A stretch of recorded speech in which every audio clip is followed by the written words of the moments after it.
So that's why we do it this way. We have. Okay. Hey everyone, Jim Phoenix here. That definitely was not my real speaking voice. This is 100% my real speaking voice because everyone sounds like a mix of this and some like strong bad mixed with Dr. Payne for some reason. It's like the strong bad pain. That's like my like. So today we have a great, awesome Streamin Demons. We got some super special guests. No, it's not Darcy and Joel Bob Briggs. Or is it? No, it's not. It's not. But we've got Jennifer Wiggle. You know her from our YouTube channel and all sorts of stuff that she writes. Artsy, multiple publishing. Boom, boom, bang, bangs. We got some J.M. Brannick's drawings in live spoken form. We got Voodoo Priestess. We got myself, Jim Phoenix. And I've got to say, Thanksgiving is coming up. I think it's today. And we do a little thing for Thanksgiving every year. We do a podcast or some sort of event that says, if you play it, you listen to us, you don't listen to us, I don't give a crap. You put it on repeat, you just spam it out there, whatever. For every listen we get through Streamin Demons podcast for this next, we'll say, week, we will donate money to food banks across the United States. Because some people, to paraphrase from Bill Murray, just need a little help getting their miracle done. And by God, we are that help combined. How cool is that? You don't even have to do anything to give. You just got to fucking listen. That's it. Just listen. Don't even listen. Who cares? Just press play. Walk away. Pretend it's like the Care Bear movie for your toddler. Press play and walk away, man. It's the only option you have left. All that and more. Oh, and plus an exciting announcement. Oh my gosh, I can't wait. On the next Streamin Demons. Hit it.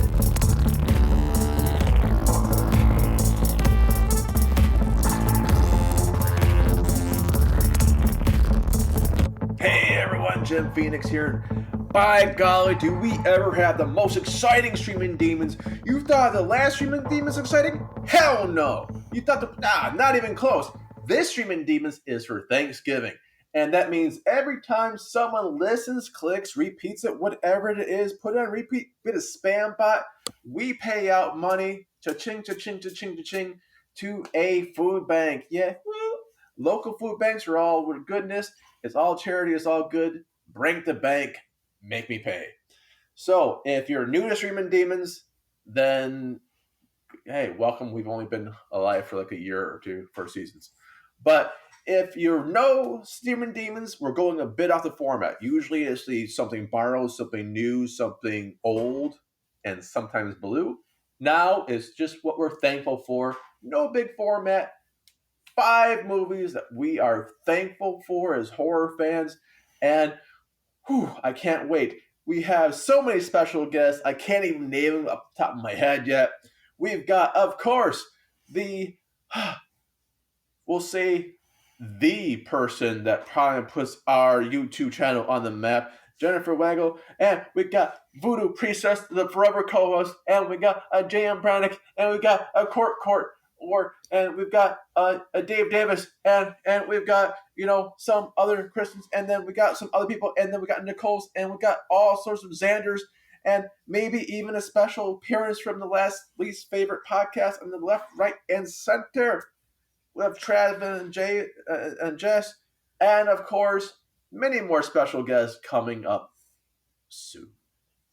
But without any further ado, because I am a very lazy bear, we are going to let, oh boy, we have so many special guests. Who go first? Teacups us around. Jennifer, you're up. What's your first movie that you're really thankful for? Like the top 5. We're number 5, I guess. It's not the number 1, number 5. I'm just going to go in chronological order. So I'm going to start with the oldest one. That would be the old 1922 Nosferatu. I love that film. I got an opportunity to see that with orchestral accompaniment when I lived in Boston. Nice. And they had a virtuoso theremin player, which was amazing. So I'm not going to spoil the movie for you. It's a vampire movie, but not your traditional romantic vampire movie, more the creepy, sinister, overarching zombified vampire movie of its day. So does anyone sparkle? Sparkle? Yeah, do they sparkle? Does Nosferatu sparkle in this movie? Towards the end, I think. No spoilers. He's more about the poise. Oh. Yes. And you know what? I think I have seen this, but I think the Nosferatu vampire is so iconic. It's not quite the Bela Lugosi one, but or Christopher, I almost said Reeves. Cushing? Or Peter Cushing or Christopher. Oh, shit. Christopher Lee. Oh, shit. And Peter He's Irish. Or even the Gary Oldman one. But he is like the silhouette. Like, you always see that. Yes, with the claw. Yeah, absolutely. And to the point where I believe they try to bring him in not only for Midnight Mass, Netflix Midnight Mass. If you haven't checked out Midnight Mass, you really should. It's a wonderful series. I love it. Although we have some full haters because there's dialogue in Midnight Mass. Imagine that. A movie that has, or something, a TV show that has dialogue. Yes. No, we're not having this discussion for a thankful place. Thankful place. We're all thankful. Yeah, we're all thankful for that. Or, for example, what was the one where they just brush her teeth at? Jacob's wife. Jacob's wife. Sadly, I say brush the teeth. Jacob's wife. Yeah, it's that architecture. And so we see this throughout. Is that your favorite vampire? Like the Nosferatu? Probably not. No. I've always forget what the hell I just said. That's fine.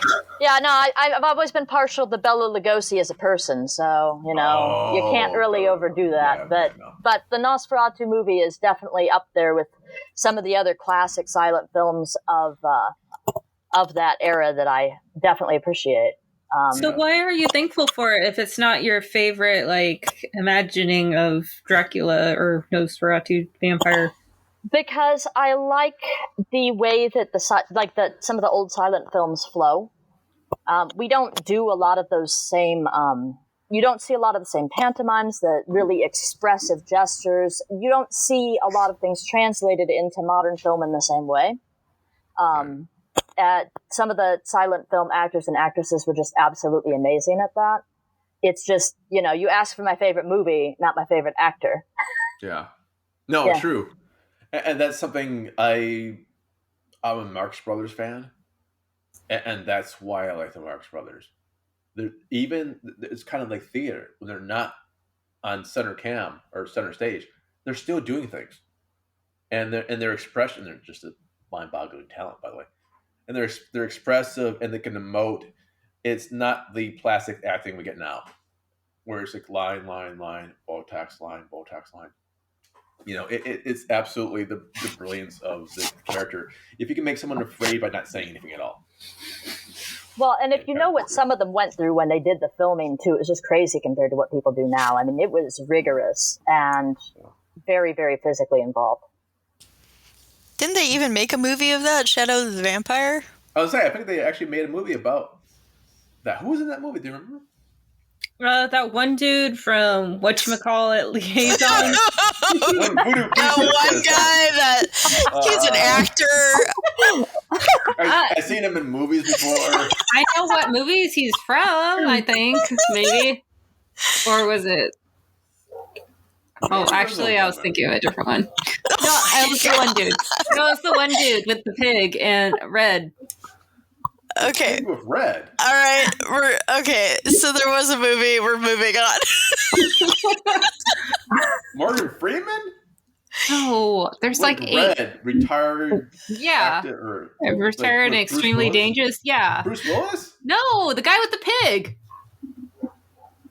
The stuffed pig. Do I really need to Google this? Lithgow? No, not Lithgow. Oh my god. No, it's Malcolm. Yeah, Malcolm something. Not Malcolm something. No, Malkovich. John Malkovich. Yeah. Yes. Okay, so John Malkovich is in Shadow of the Vampire? I think so. And Willem Dafoe. John Will Malkovich and Willem Dafoe. Okay. And Carrie Always. Okay. And Eddie, also and Eddie Izzard, too. I didn't know that he was in it. Eddie Izzard went into a closeted non-cross-dressing phase, where he just wouldn't cross-dress for a while. No, I'm just saying, that's kind of interesting. I didn't know that. He plays Jonathan Harker. Oh, as Gustav von Frankenstein. I'm like, why is Jonathan Harker in red? Okay, so we started out well. So how many Cthulhu's did you give this movie? Jesus Christ. Oh, I don't know. Probably. It depends on the context of what you wind up seeing it with for sound. Right. I've seen a bunch of different variants on that, and some of them are really bad. I've done that. If you aren't certain on that and you're just looking it up, or if you don't have your own soundtrack you want to play in the background, I'd probably give it like a 3 because that's a gamble. Otherwise, if you're in something pretty solid if you've got like live symphony accompaniment, I'd definitely give it a 4. I can dig that. I always think the live symphony is the best. I think that's a huge thing. We'll still say between 3 and 4. Cool. I dig it. Awesome. Thank you. And now, Jay and Brannick, what's up? 5-ish? All right. I'm going to pick, and this is going to be controversial. Oh, no. Was it sharks? Not yet. No, just wait. Not sharks? Just wait. But I'm going to pick 1958's The Screaming Skull, which people who are Misties, who enjoy MST3K, will know The Screaming Skull. It is about basically newlyweds that are going to the husband's old house to start their life anew. He was married before, but his wife tragically died at the estate. Now, his new wife had gone through some trauma. She has some possibly PTSD, so she's not always well, and she starts to think that the place is haunted with his previous wife. So that's kind of like the baseline of what's going on in the movie. Now, it does run a bit slow, so I know a lot of people, that's a lot of the joke in there is that it's a bit slow, but I enjoy the tension of that. I think that Peggy Weber, who played Jenny Whitlock, who was the new wife, did a tremendous job at portraying somebody who did have trauma in her past, trying to not only overcome it, but become like a stronger person and going through a new kind of trauma. Is it gaslighting? Is it?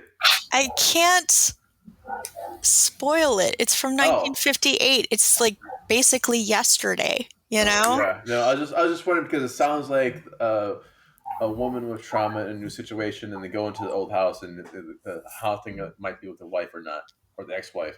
I was just wondering if gaslighting, that was kind of popular. Yeah, 70 years ago, every movie was about gaslighting. Every movie was about gaslighting. Yes, I get it. Except before they had gaslights. And then it was called... That wasn't that funny, Evie. Don't give him that. No, please do.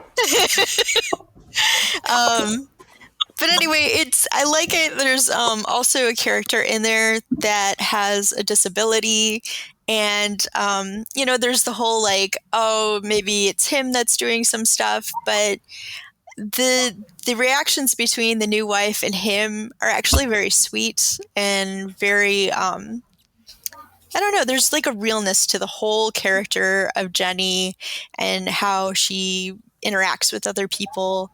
And it's like one of those comfort movies that I watch, like when I want to have something in the background or when I just want to have something to watch. Of course, with the MST3K, it's a lot better. It's a lot funnier.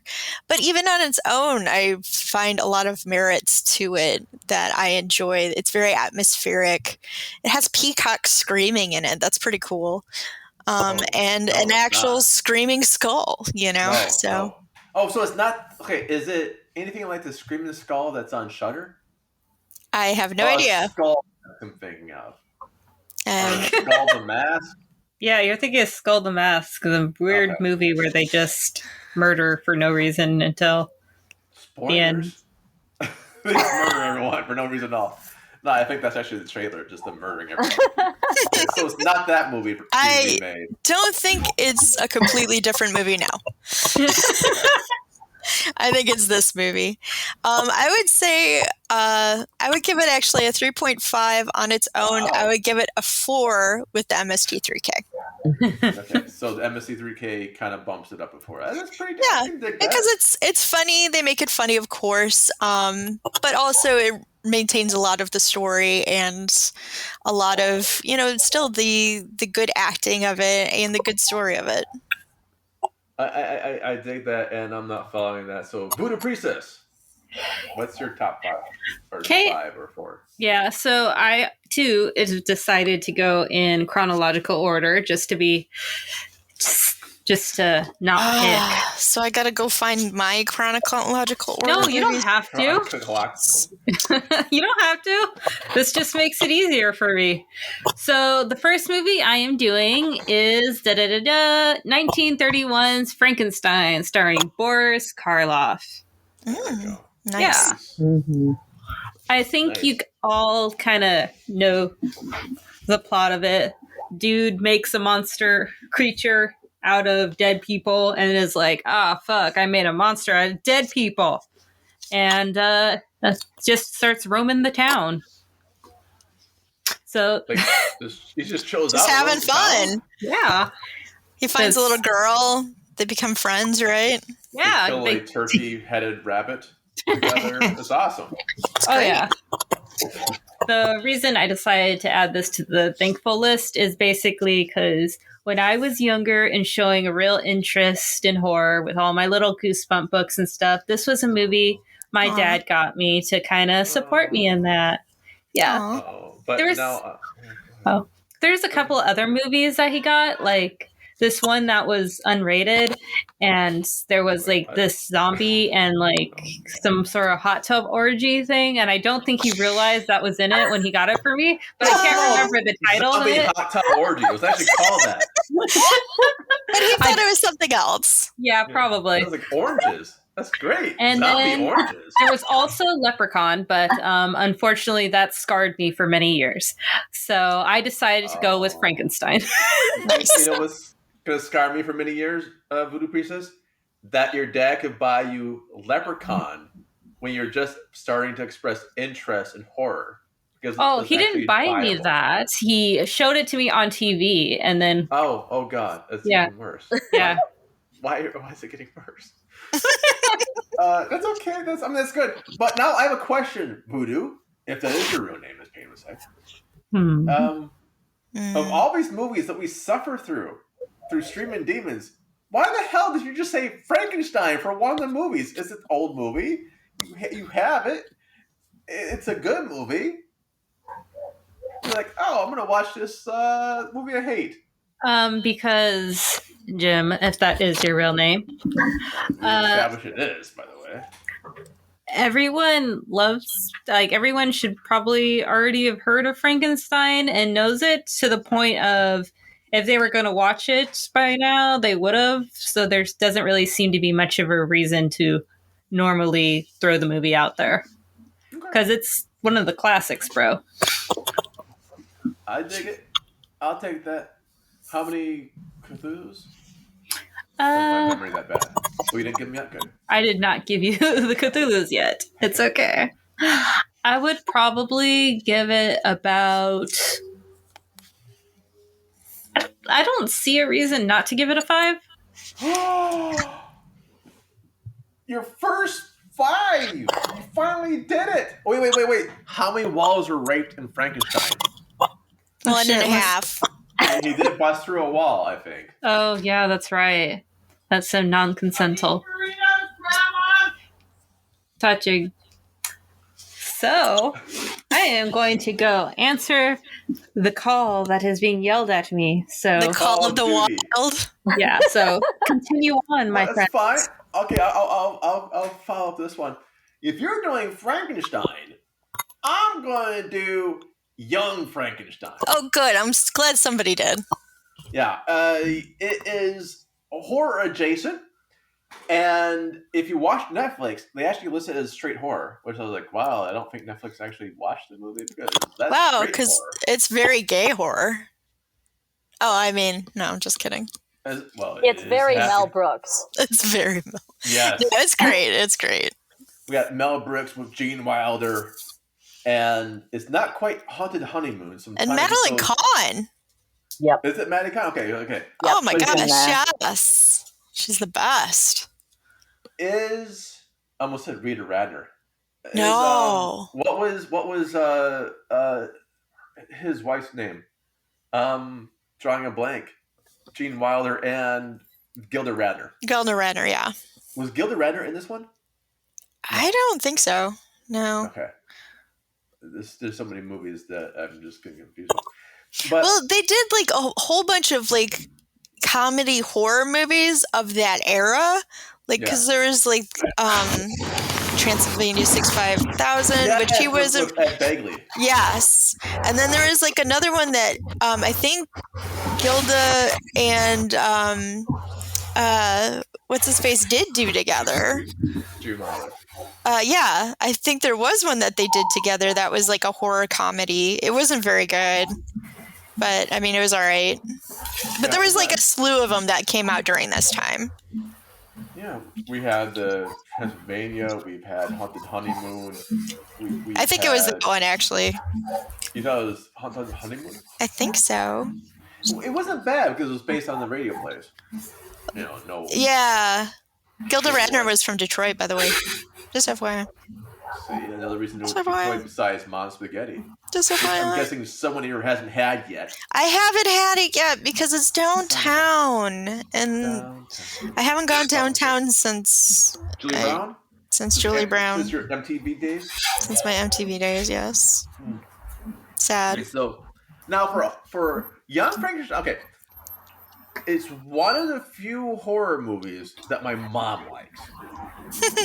Young Frankenstein? She has zero stomach for any horror movies. She likes the old Universal ones, but that's still like watching it like this.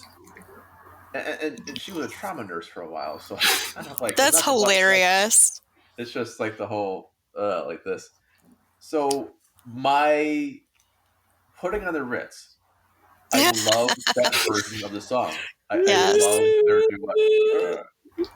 Yeah, exactly. And it's the way they take the monster seriously, the way they make them endearing, the way they humanize the monster. And it kind of, I know, Shelley was doing like the evil man's on his skin and, evil in and evil out, whatever it is. But I really like the humanity of that movie. And I think it works best because of Gene Wilder. Later on, it's not a Gene Wilder movie, but later on, Steve Martin will also do a string of like horror adjacent movies, Man of Two Brains, for example, where they bring this humanity to something that could be horrific, and it just kind of makes everything better. And that I'm very thankful for. Anything you can get into horror and watch it with a younger generation, they don't care, and kind of making fun, as Jennifer said, like it's the most Mel Brooks movie. It's just smacks. And it's so funny, like the Frau Blucher, thing of like, like you say that with somebody who knows what's going on, and it's funny. And I love that character too, because like the cigar, like the cigar was still warm. You find out later it's hers, and then you find out, yes, he was my boyfriend. Like it's so Abby funny. Normal. Yeah. Abby Normal, yeah. Yes. I mean, it's just it's stuff that comedy is always the first to age, so you have to do it right. If it's going to age well, and Mel Brooks is just a genius in how he ages. Some ages poorly, like a lot of his gay stuff ages poorly, but some of his, things like this are just hilarious even to this day, and will continue to be so for years and years and years. For years and years to come. And that's why I give this movie 4.999 turkey-headed monster rabbits. Just go for the 5. Just go for the 5. No, not a 5. Not a 5. Just I also like that Mel Brooks always liked to challenge himself in some of his films, and the challenge with that one was to do it in black and white, and everyone said, "Oh, you can't do that. You shouldn't go backwards." Because he did that with silent movie too, where he went back and did a silent movie, and they were like, "You can't do that." But I saw recently someone's colorized it. Aw. Oh. I haven't seen the colorized version, but I'm like, why? It would look weird. That would look so weird and gross to me, I think. Well, you know what? I kind of want to see a bit of it. I want to see a bit of it colorized just to see if it's kind of if they did it tongue in cheek. Because remember when Ted Turner classic movies, he was colorizing a bunch of black and white movies back in the day. And sometimes they came out flesh balanced, and sometimes like Davy Lee Roth did the colors. There was like day glow colors just like glowing in the dark. I'm like, my God, I didn't know her eyes looked like that. And so I'm almost wondering if Brooks did it as like a joke. Oh, we're colorizing a bunch of old movies. Just one is going to be. And that brings us to, actually, Jennifer, you're up. What's your second movie? Oh, well, it's not really a movie. It's kind of more of a producer, but there's one particular one by them. So I picked Maya Deren's Meshes of the Afternoon from 1943. It's too short to be like a proper film per se, but I just love her directing style. I love the way that she does cutscenes. She's so spontaneous and creative and surrealistic, and that one really spoke to me because I wasn't familiar with her work. And when I first saw it, there's this scene where you're walking behind somebody and they look at you and they have a mirror for a face. And I have a costume that has a mirror for a face. And it was like, I found my soul sister. Oh, wow. That's amazing. That's gotta be trippy. It is. Well, and the costume that I made, that it's a I can see through it, even though it's mirrored, reflecting back, so I can respond to people in it. Oh, cool. But the scene in the movie, I mean, the whole movie is just brilliantly done. I'm not going to go into any more of it. It's very surrealistic. I would highly recommend looking it up. It's not long. And she's got several others that I adore, too. Can you say it again? It's Meshes of the Afternoon by Maya Deren from 1943. I am probably pronouncing that wrong. That's okay. I think you got it right. 1943. You're right. Oh, that's not the thing you're pronouncing wrong. I'm sorry. This is fine. So, Brannick, you want to watch that one? You're saying? Yeah, I think it sounds good. Yeah. Does it have sharks in it? No sharks. Sorry, Brannick. That's okay. That's okay. Well, you watch non-shark movies? I sometimes do. I mean, not often, but sometimes. I don't remember any formal wall rape in that one either. Yeah, sorry.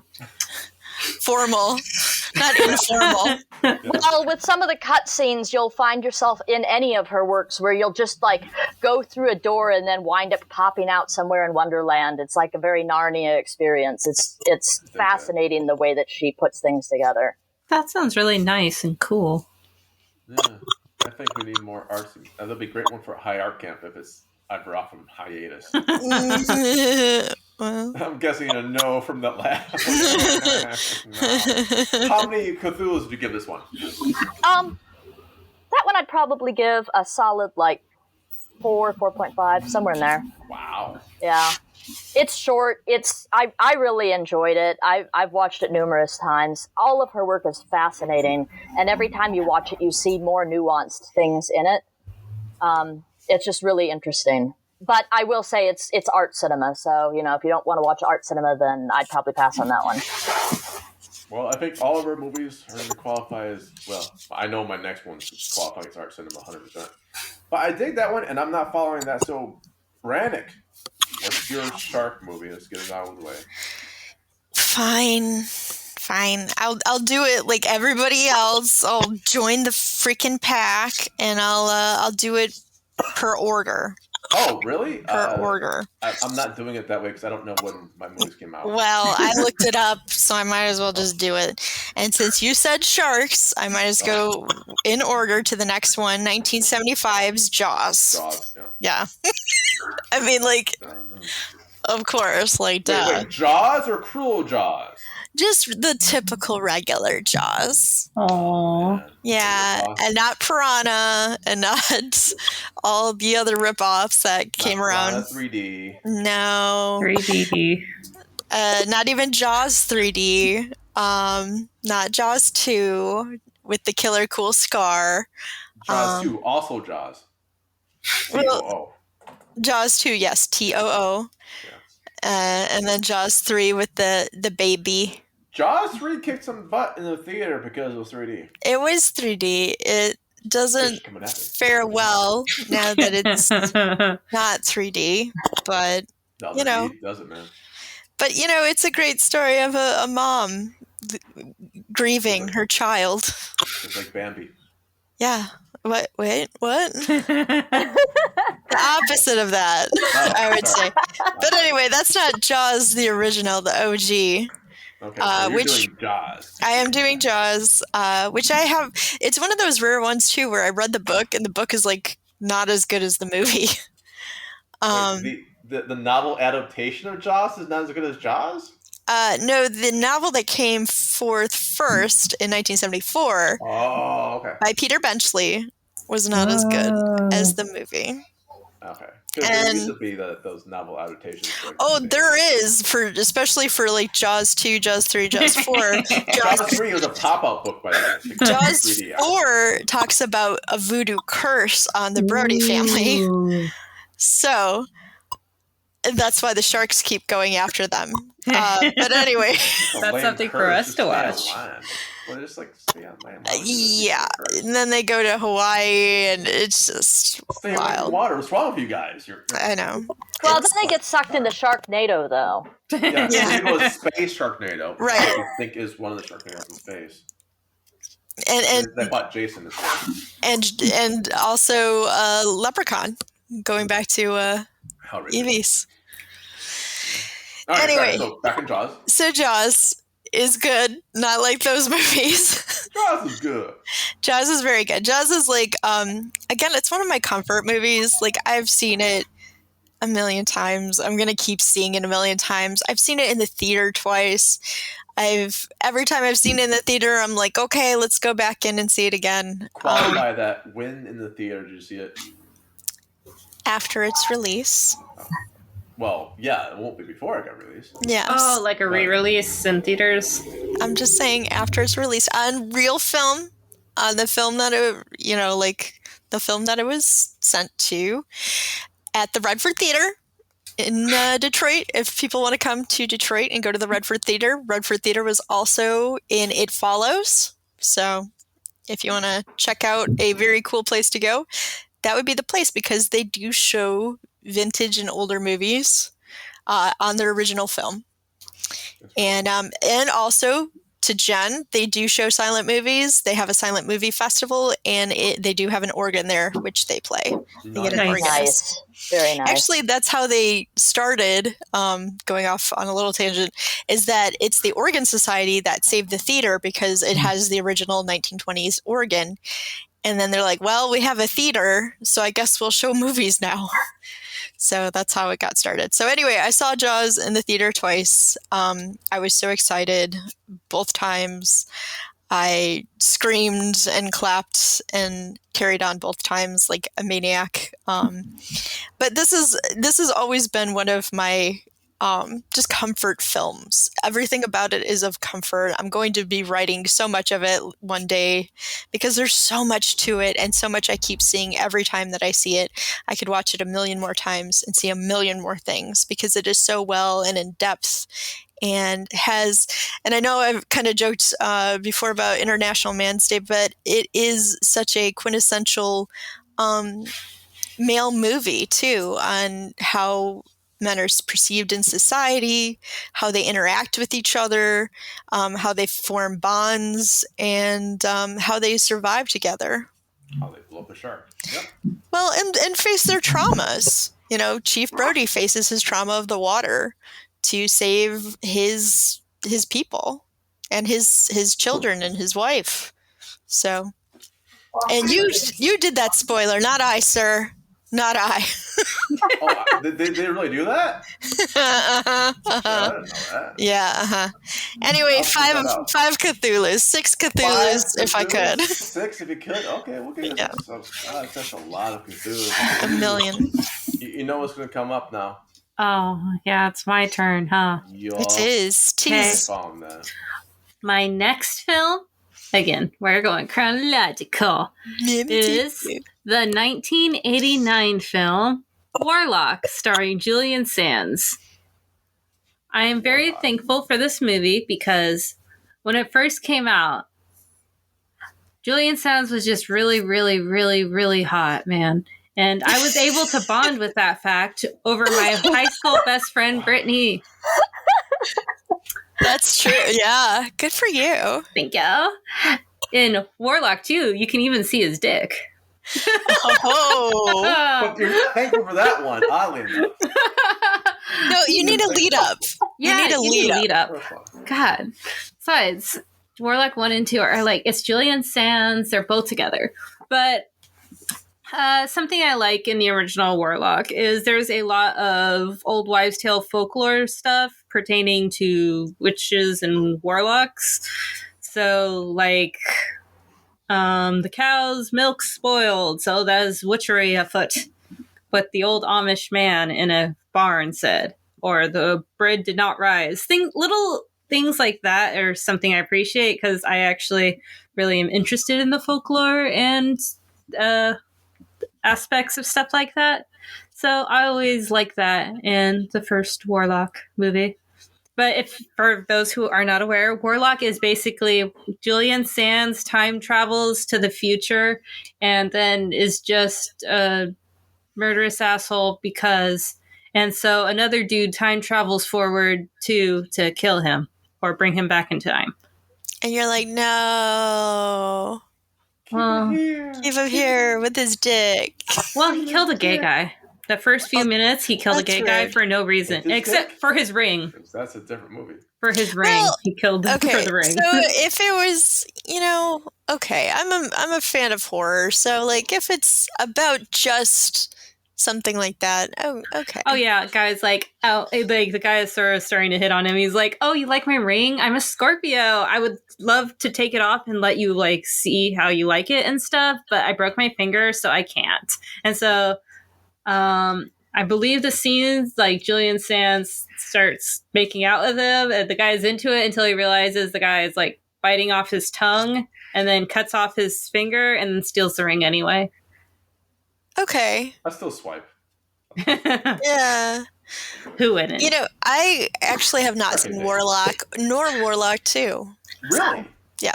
Oh my god, you should totally watch it. Again, Warlock 2, you can see his dick. Yeah. That was basket case for me. That was basket case for me. Basket case? Yeah. Yeah. You see his dick. When he's running in that dream sequence thing? Yes, when he's running, it's all flippity floppity. My first penis. Nobody you would ever know. No, wasn't that like a Shudder Joe Bob Briggs basket case, wasn't that? Not on Shudder, I don't think. Or was that head case? Which is the one with Joe Pescopo? Probably not basket case. Basket case is so low budget. That was the one with he has a twin brother named Belial who's like in a basket. Yes. Oh. And there's 3 of those movies. There are, and I've seen all of them. Aww. Multiple times. Anyway. It's directed by Frank Henenlotter. Frank Henenlotter? My God. I'm not going to make a joke. So how many Cthulhu's would you give the movie? And how many is penis? Yes. I would probably give the movie 4 Cthulhu's. Okay. Yeah, it's a good movie. I think there are some spots where it kind of slows down a bit or gets a little odd, but pretty good, a solid film all around. And obviously, Julian Sands is hot. He is hot, and 5-star dick. Okay. 5-star. Okay, my God. Okay, do I have to? Good job. Oh, okay. Shiz. You gotta follow that up, bro. No, I can follow this up. No problem. Here we go. I The didn't movie hear I want it. to do is Warlock 2. No. Almost Warlock 2. No, I did like Warlock. I watched it as a kid, and I think I have to rewatch it, not for his dick. But I just remember seeing some scenes in my mind, and I'm like, oh, it's on Prime, I think. I'll actually revisit it. I am going to jump straight to, oh, yeah. I am actually quite thankful. I know this is going to be a controversial pick, but original Halloween. Michael Myers? Halloween 1. Why is that controversial? Oh, some people hate Halloween. Really? That's what I was doing a podcast with. Like, fuck off, and I hate all the Halloweens. F you guys. What, really? And they slapped me in the face. I'm like, oh, what do you have to slap me in the face for? And you're like, do it again. Yeah. That's weird. I'm thankful for the original Halloween because I was able to watch it, not in the theater, so I was like 3, but I was able to watch it with my dad on TV, probably when I was like 5. So that explains a lot. Yeah, well, it explains why I don't remember the Faces of Death sing-along. That is forthcoming. That's forthcoming. Yeah. So this is before Betamax, and this is before kind of like VHS really hit anywhere. So we had to watch things on the thing called the television. And you had commercial breaks, and you just couldn't get away from them. And you can see it's like editing. So there was no nudity, there was no nothing like that. It was straight horror and suspense. And as I was staying up trying to mop the floors at night, because that's what we had to do. We had to do like chores at night. So I was like mopping the floors, and my dad would let me watch a little bit more. And then I had to wash the dishes and a little bit more. And then take out the trash. And by the way, after watching Halloween, you're like a little kid and taking out the trash, you're scared shitless. Yeah, no doubt. Like, why am I taking the trash? What the fuck did I do? Yeah, and no you're trying doubt. to do as fast as you possibly fucking can to get back into your safe house. Because, then you kind of feel like, wait a minute. Didn't all the killing actually happen inside the fucking house? I wasn't swearing back then, so probably... You were swearing back then. Don't lie. Do not. I wasn't swearing until later on. Well, I was swearing in Polish, but I didn't know it. You don't lie to us. Polish. Okay, tell us the swear word. Nope. Oh. No, that's actually a swear word in Polish. Nope, it's really weird. Yeah, it's bizarre. It kind of means and your mother too. But so I'm seeing this, and the things that stuck with me is the babysitter, which I did have because I was a child. Allegedly kills Michael Myers with that knitting needle hanger. Oh, coat hanger. That was a coat hanger. I thought it was a coat hanger. It was a coat hanger. And from then on, I would have wire coat hangers. Because No, in wire mind, hangers. if I could just kill Michael Myers if he ever came by. So people had toys, I had coat hangers. Oh, Mommy Dearest would be so mad with you. You know what? Mommy Dearest might be my next horror movie. That was horrific. That was a great movie. Yeah. And the original John Carpenter, I love it. Michael Myers is still human. I love it. I'm going to give this one 5 out of 5 Cthulhu's. Boom! Nice. Says it. Bamzo. And with that said, Jennifer. Oh, Jennifer's in your third movie. Ooh. Yep. So my third movie is Bruce Campbell's Army of Darkness from 1992. Mm-hmm. Beautiful. That was one of my father's all-time favorite films. And so I'm thankful for it because it reminds me of him. And it's a great movie. And it's memorable. I mean, it's definitely in its own category. Boomstick. Bruce Campbell is he's too That's much. smart. Yeah. Job as smart. And again, in Michigan. We have Absolutely. things. Yeah. These are all the things that still are iconic because we're quoting the movies. Even if you hadn't seen the movie, you still quote them. Mm-hmm. Which is beyond belief. Fact or fiction? Yeah. Now, Jennifer, did we lose you? No, I'm still here. Oh, thank God, because your video froze up. That's what I didn't know if it was. We lost Yeah. you. Nope, I'm still here.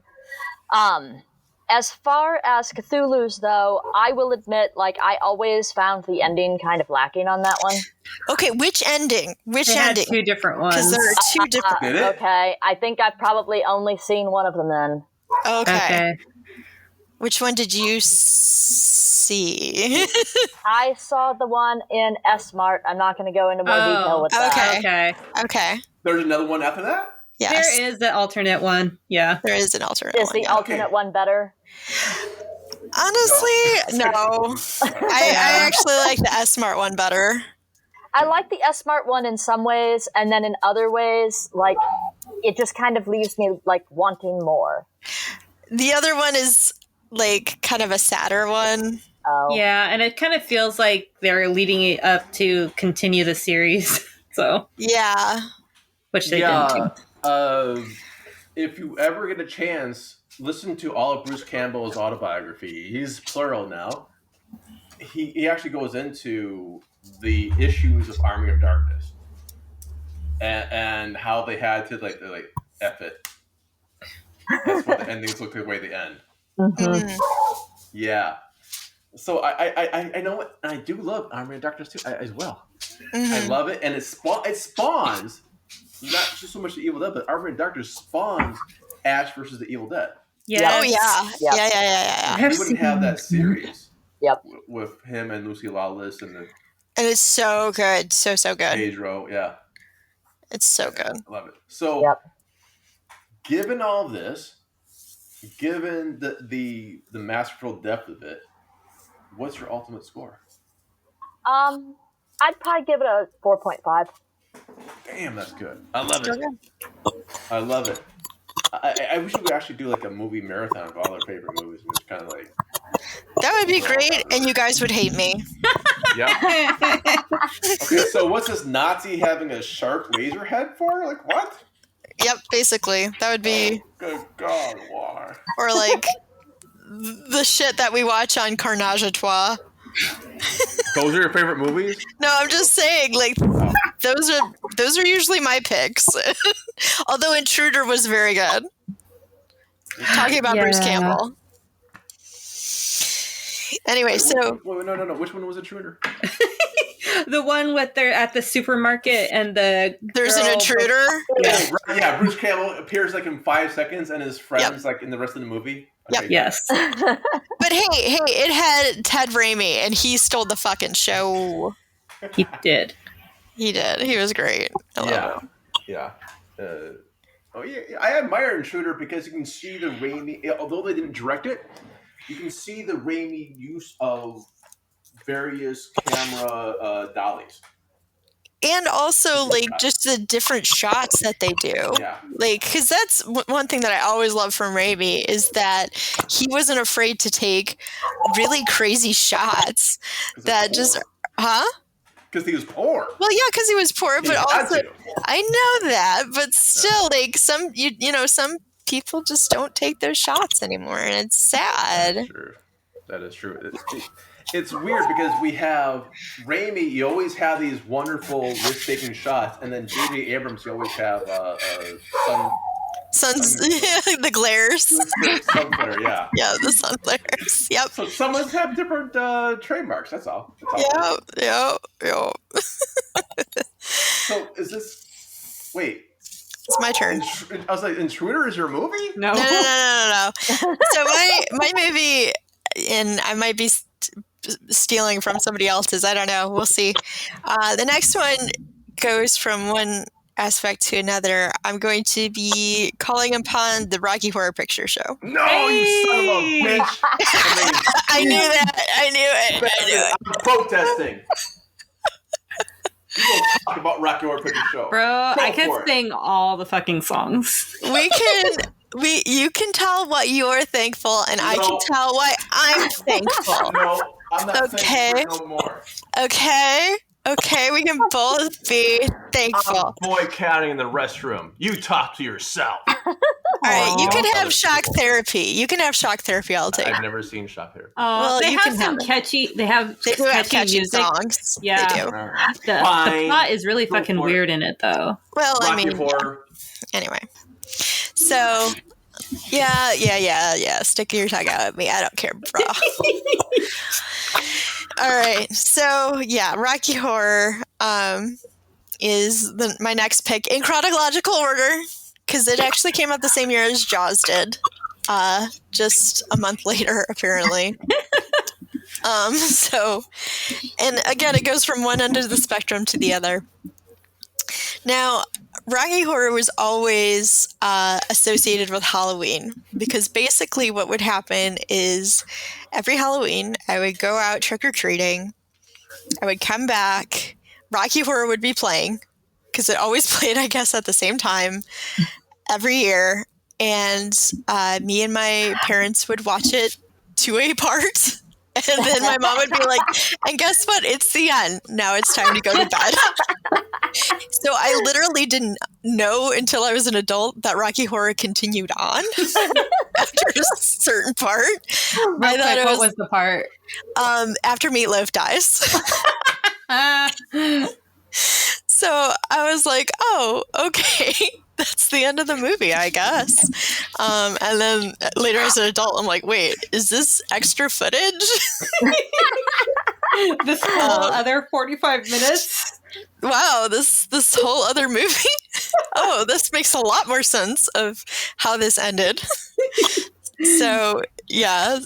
So, and there's more songs too. Interesting. So, yeah, it was basically kind of at that point. I also, too, remember as a young child, you get to the point when Frankenfurter and Brad, have adult cuddle times, and it's the aftermath of that. Oh, yeah. I'm thinking as a child, wait, what? And that is sort of rapey, though, because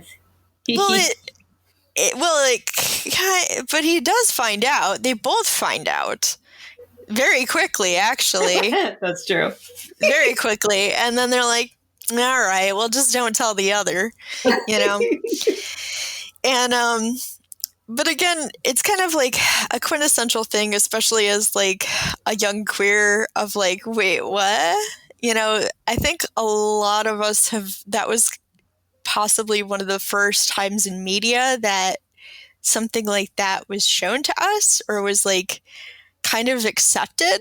Like this whole hodgepodge of all kinds of like gender and sexuality and, this whole thing, because, you have these two characters that are they're listening to Republican radio, for Christ's sake, on the way there, And their lives get kind of like twisted around in all this. And I think for a lot of us, too, is like that was kind of the thing is like there's this thing that is not the same or is not like what I see around me. And then you see this where it's like bright and full of energy and maybe these characters are flawed, maybe these characters, have problems and things like that, but they are characters and they have sympathy and they have, desires and thoughts and like people, like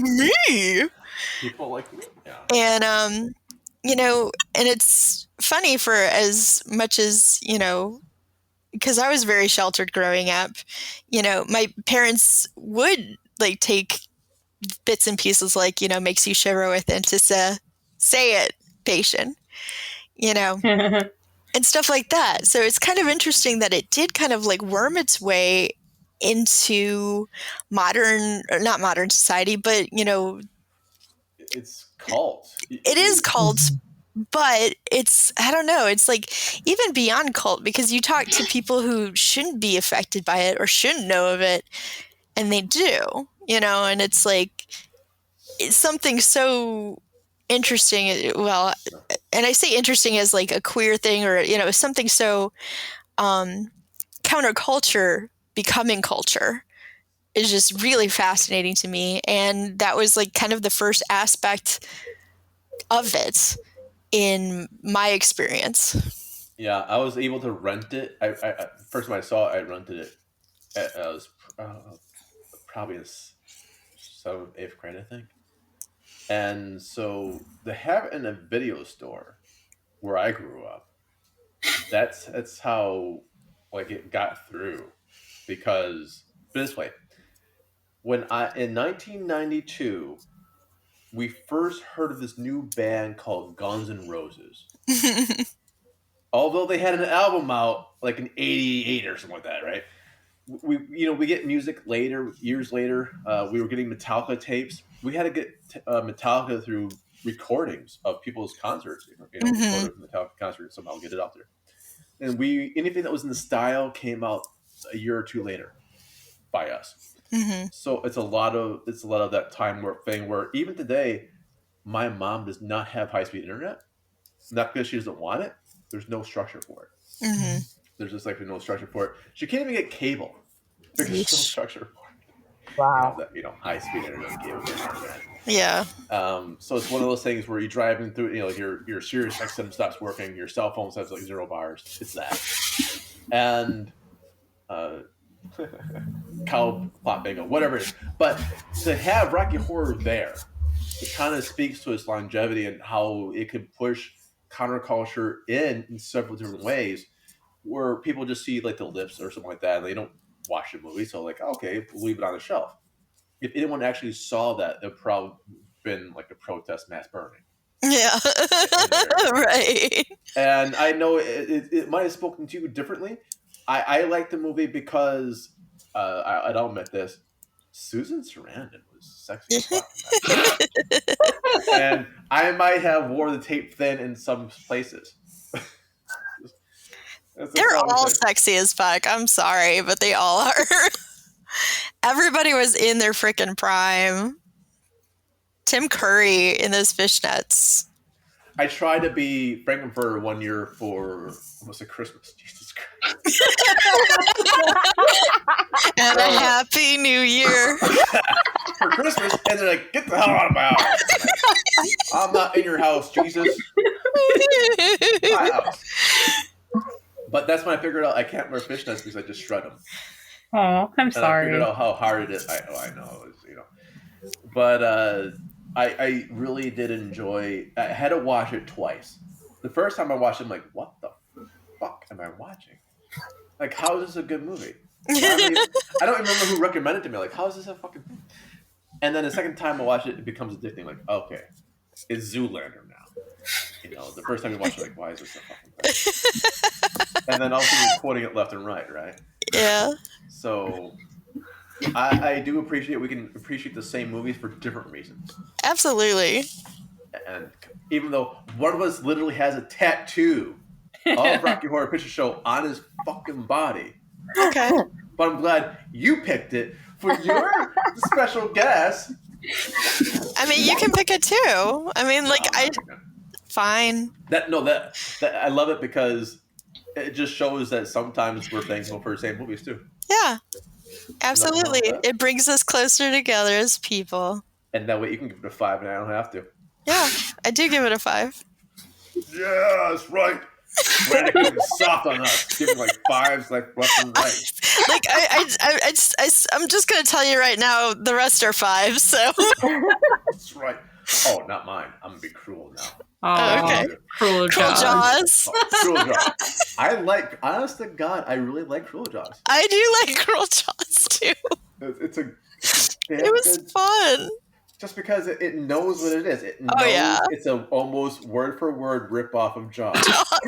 Except for that one time that it ripped off the music from Star Wars, I think. Star Wars. Dun, dun, and then it catches itself and it's okay, lawsuit. It was so good. Yeah. Anyway. Hulk Hogan. Italian Hulk Hogan. So good. Okay, Voodoo Priestess. What's your number 3? Okay. So, my number 3 is the English remake, obviously, of the 2004's The Grudge. Oh. Wait. The English? Yeah. Whoa. Is that the one with the dude from Star Trek? What? No, 2004, not 2020. 2004. Okay. That was 2020 that dude from Star Trek did it? Oh my God. I think so. COVID timing has gone to hell. Okay, so 2004. Got it. Yes. So basically, what happened is this was Sarah Michelle Gellar. Yes, Sarah Michelle Gellar is in it. Okay. Buffy the Vampire Slayer? Yes. Okay. My mother took me to the movie theaters, and that's when we started to like really go out and hang out and stuff. And I will never forget that time. I started hiding my fucking head and her side because of that one scene with the blankets. And my mom was like, hey, Evangeline, she's under the blanket. She's under the blankets. And I like looked up to tell her to stop. And she just sort of turned my head. And then I started screaming. Hey, for this movie, you better watch it. And you're thankful for this. Well, besides the fact that it was family fun time, it did kind of put me on my craze for like J-horror and stuff. And my mom and I both kind of started looking into that. Like we rented a bunch of Asian horror movies. It wasn't just Japanese. It turned into Korean. It turned into Thai, some Chinese, like... I think eventually it kind of leached over to Swedish and Filipino.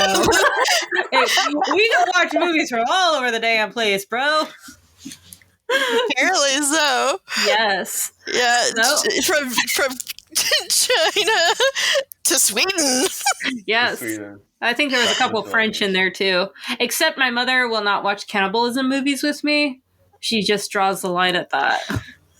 Fair enough. There's so many to pick. Yeah. There really are. Like, there are a lot. There's a fuck ton of cannibalism movies, bro. Yeah, especially in the 70s. Oh, I usually watch more recent ones, but then again, you don't like the Italian ones. I don't like the Italian. No, sorry, I know you know. Fucking Bob. Bob ruins every Italian movie. He does. Yeah. There's a, what was it, the grave in the middle of the house, or what was the movie called? Oh, I know what you're trying to say, Graveyard in My Kitchen. Or some shit. Graveyard in My Toilet. Yeah, and basically the movie's okay, except for Bob. Kid. For Bob. Kid name's named Bob, and it's just horrible. It's just, I mean, I think it was the dubbing, though. I think it was the dubbing. The dubbing's really bad. The dubbing is really bad for Bob, and I think Bob was actually doing his own dubbing, though. Because he talks like this. It is just so annoying. Yeah, but he's that way in another movie. I think we're watching a movie that was fucking Bob again. Which I don't want to. Okay, Manhattan or something was another movie I saw which fucking Bob showed up. Bob is just. It was the 70s. They had Bob. Yeah. So, how many Cthulhu's do you give the remake? Well, not the remake. I guess it would be the remake of the original Grudge, which is not the remake of the original Grudge. Oh my god. What year? I would probably give it a solid 4, 3.5, 4. Oh, God. Every time you say that, I want to do the joke like, I'll give you a solid 4. Or 3.5, 4. But then Brannick blows the whistle and we get lost. I do. I have a kazoo and I blow it. It's a kazoo. So, solid 4, that's not bad. It's a solid 4. So, solid 4 launched you into an exploration of all this JK PS horror, like JK horror, JK horror, LOL. Whoa. I dig that. I can dig that. Okay. Then for my number 3, since it's not Rocky Horror Picture Show no more, it's gonna be it's all good. Alien. The original, because it made me sleep with my hand over my face until I was like, I don't know, what day is it today? Yeah. It's so good. Still effing doing it, because I'm afraid a face hugger is going to get me if I don't. Well, they will. They probably will. Oh, bro. It's such a good movie. 1 second. Yeah. So we have the stromo, everything is being typed out. It's still sci-fi. It's got that 2001 vibe to it for a spacecraft, but in the end, it's just a movie. It's just a movie. Jesus, man. It's just a family movie. No. Oh yeah. I interviewed him, I think. Really? Yeah. I think. Nice. Did I? I don't remember anymore. I don't fucking remember anymore. I did I not? I actually, honestly, God, don't remember. Yeah, but you have that crazy, batshit crazy designs that are horrific and completely original. They are the absolute. My new son is as Voodoo Priestess is showing the art book of it. Oh yeah. Yeah. But it's the visceral. It's the one person against the world, and it can pop up from your stomach. Oh, it's like childbirth. It's like, well, child, if it can spew acid. And again, Mel Brooks has a great joke about it in Spaceballs. Spaceballs, absolutely. David Helmut Dark. It's one of those items where even if none of the movies came after Alien, it was just that one movie. So it spawned a whole universe, spawned role-playing games, spawned Alien Isolation, and spawned a bunch of other stuff. But it's what happens, what goes wrong when one person tries to do the right thing and gets overruled. Alien could have been like 15 minutes long if they just listened to Ripley. Yeah, trying to do the right thing. She was in her underwear. They should have listened to her. Oh, and that was actually one of the first times you can kind of see Sigourney Weaver as a sex symbol. Because oddly. Her bush? No, she's in her underwear, Evie. Jeez Louise. Hell, what were you watching? Yeah. This isn't Resident Evil 2. No. But when I saw Alien, I also saw Ghostbusters at the theater. So I had to make the connection that she was the same person. Oh, yeah. I didn't even think of that. Yeah, you're right. They all look like Danzig covers to me now. Those are dicks inside asses. Don't call fucking Danzig a dick inside an ass. We'll get sued for that shit. Sorry, Mr. Danzig. I love your music, sir. I do not think you're a dick inside of an ass. If anything, you're an ass inside of a dick. This one's just a dick inside a vagina, I think. Okay, so are we using this on the YouTube? Apparently we're demonetized. We can't. Yeah, no, we can't use anything. Good job, Evie. Yeah, it's all good. No, you can just take that part out. Like, good job, Evie. Can't you just? Nope. Physically, no. Nope. No. Nope. They don't do separate videos? Nope. Yeah, no. Sorry. No, I'm sorry. It's all good. Now I feel bad. Video. I'm not even recording the video. Oh. Oh, you're not? Oh, okay. Yeah, no.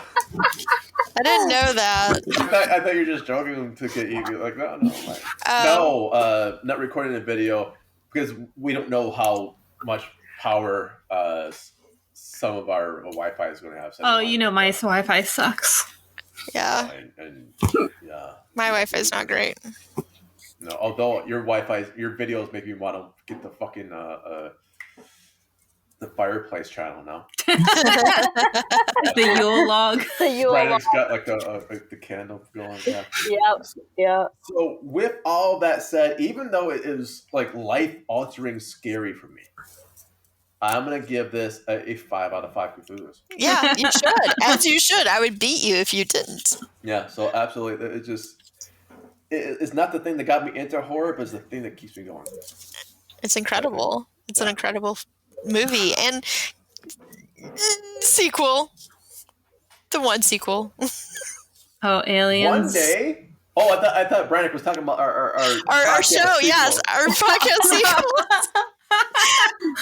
Yeah, come listen to our podcast sequels coming out 1 year. Yeah, we have so many recorders so far. We can do like one a day. We just release them, and I cannot believe we actually got Neil Diamond to do we do the music. Yeah, he's incredible. Incredible. Yeah. he demanded to be on it. I was like, I'm paying. Like, no, I'm paying you to be on it. I'm like, okay, man. Yeah, he wrestled us for it. Like, we were like, please no. And he's like, I'll wrestle you if you don't. And we're like, oh, I guess this is what we're doing now. Yeah, I want to say I let him win, but, that Jell-O gets very slippery. But he had to try on the sunglasses. Yes. Yeah. And he's like, I can't see that, please. And that's when we got him. That's when we got him. And that goes back to number 4 for Jennifer. What's your number 4? My number 4 is The Stepford Wives from 2004. Ooh. The remake? Yeah. Oh. The remake. The 2004 one. I love that movie. That actually made it up and bumped Joe versus the Volcano out of my number 1 movie slot. Ooh. Which Joe versus the Volcano is, kind of hit or miss with a lot of people, but there's a lot of psychological exploration behind the scenes in that one that people kind of overlook. But I love The Stepford Wives. I love how cheeky it is. And I love that Midler's character. I mean, it's the way the interactions happen between everybody as they start to figure out what's going on and then the decisions that they have to make. The only thing that it has going against it is that I'm not a huge Matthew Broderick fan, and Matthew Broderick is in his full-on Matthew Broderick zone. So is he Ferris Bueller, or is he killing people by driving over them? Woof. Woof. Too soon. I will. Or is he Godzilla-ing it? Godzilla with roller skates, by the way. Yes. Yeah. Or Music Manning. He's a remake of Music Man as well, which is a remake of itself because it's already a remake from. Or Deck the Halls. I really I thought we were talking about Matthew Lillard. I'm like, and Scooby Doo. No, that's Matthew Lillard. So going back to Stepford Wives, so it's kind of like a limiter for you for that reason, then, right? Yeah. I'll only give it 3.5 Cthulhu's for that reason. Oof. Okay. It's not bad, though. Fair enough, yeah. That's the highest It's fun. thing that Voodoo ever did before. I find it very interesting because a lot of the time when I hear people talk about the Stepford Wives, they kind of shit on the remake and then are purist on the original. So I find it really interesting that you prefer or you really like the sequel. Why do I keep calling it sequel? Original. The remake. Well, I like Remake. the remake because I really like the humor in it.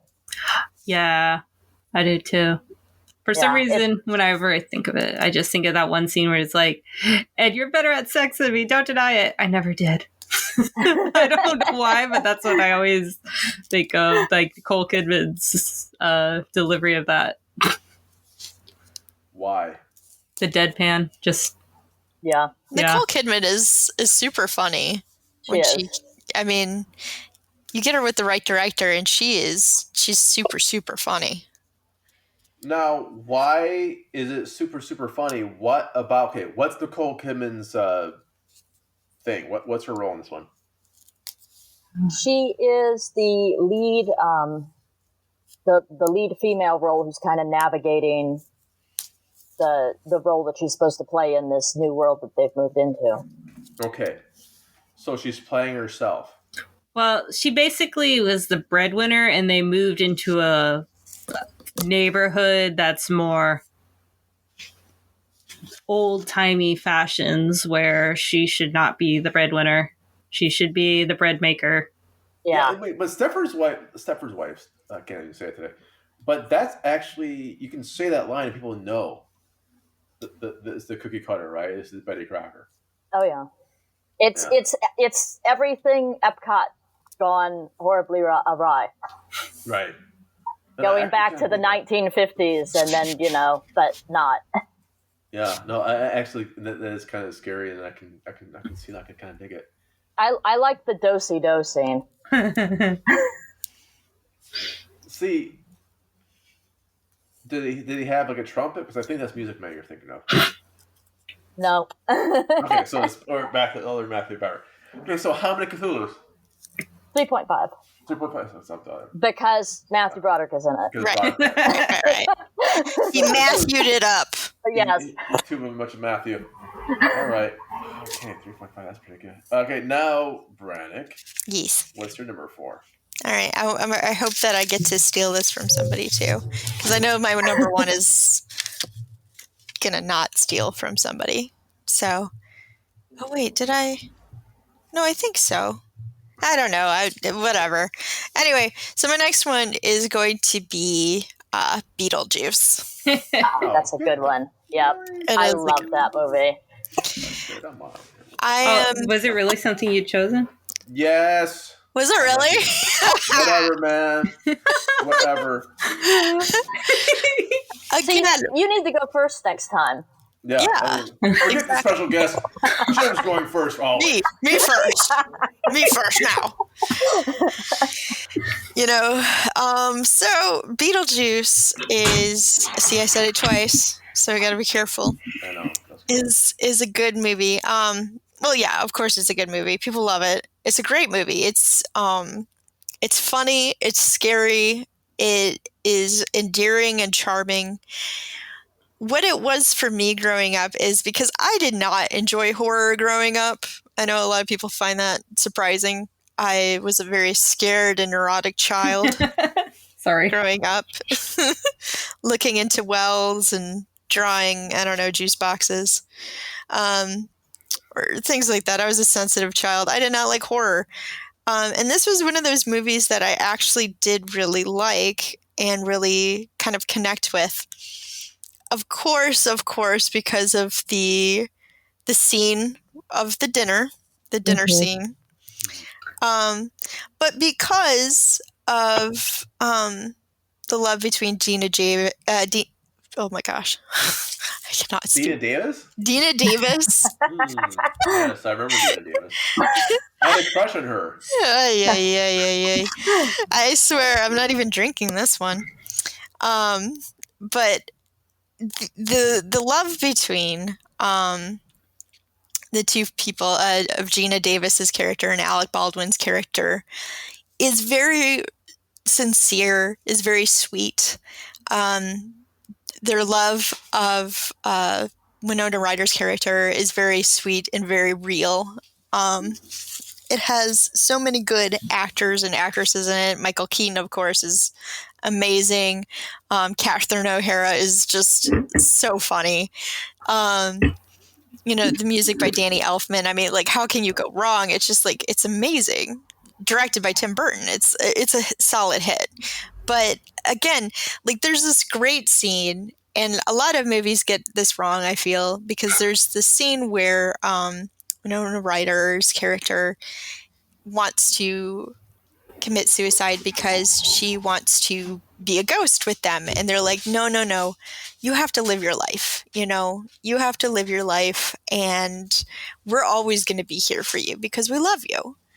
And we don't want that to stop you from that. Like, we are not going to be selfish in that respect. And it's funny because I've seen so many other movies with the absolute opposite result of that. And the opposite expectations of that. So it's like, it is such a genuine love, and it's hard to find that in movies in general. Ghost and Mrs. Muir. Yeah, the Ghost and Mrs. Muir. Shut up. Ghost and Mr. Chicken. How about that?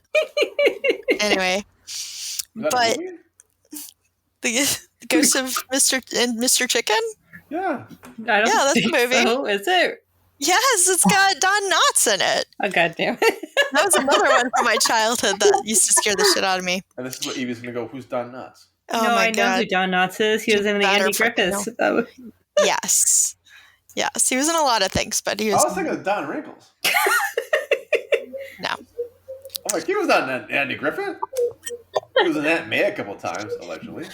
But also with this movie, it shows you, because there's that tremendously wonderful scene of them changing into their ghost selves of, like, incredible claymation. The little eyes on their fingers. The little eyes and the fingies and stuff like that. It's tremendous. It's great. But as a child, it taught me that sometimes even if things do look scary, they're not scary. That, these are actually, not terrible things. These are just two people that are trying to get the best out of their world and trying to kick out Catherine O'Hara. Toby, well, no, she's great. I invited her to live with me, and she said no. And I'm like, okay, fine. Just haunt me later on. Yeah. But I love it's funny, it's charming, it's classic, and it continues to be even now, and I believe will continue to be so. I mean, it's great. So, 5 out of 5. Wow. Nice. God, this is a good one. That really was not mine. Although it made me think of all the other ones that I do want to mention, but it's like, oh, maybe it's going to be Nightmare Before Christmas, or maybe this could be is Happy Halloween Charlie Brown, or Great Pumpkin Charlie Brown. That's what it is. Or maybe it's going to be Ghostbusters, or maybe it's going to be Night of the Living Dead. It's going to be mine. And honestly, between the color versus the black and white one, that will split the difference. But it was the last movie played every night before the kids. Back in my day, TV stations went off the air. And they'll play those little... They'll play the trumpets, the bugle, the flag thing. And the national anthem thing, wasn't it? Yeah, they play the national anthem. Yeah. With trumpets for me. I don't know why. Maybe I was just doing taps.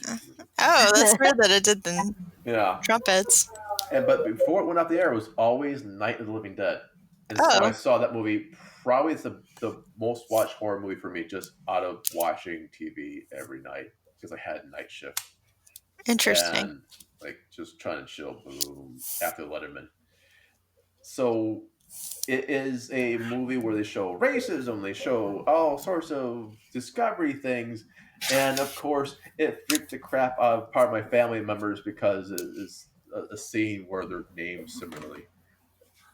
I love the monster not in the house type thing, but kind of like the boarding up against the world, trying to really hunker down, and then who is a real monster? People are, of course, right?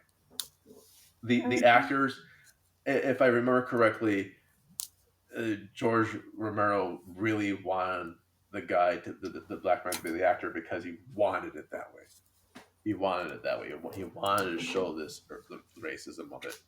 And that was not a popular decision, but he kind of got his way. Thankfully so.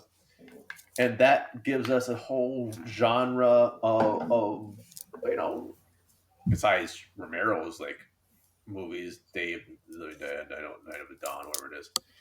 But he goes on and on. But also Shaun of the Dead comes from it. And we got more other zombies, all the Netflix zombies. Walking Dead spawns from it. Not really because Spawn is McFarlane.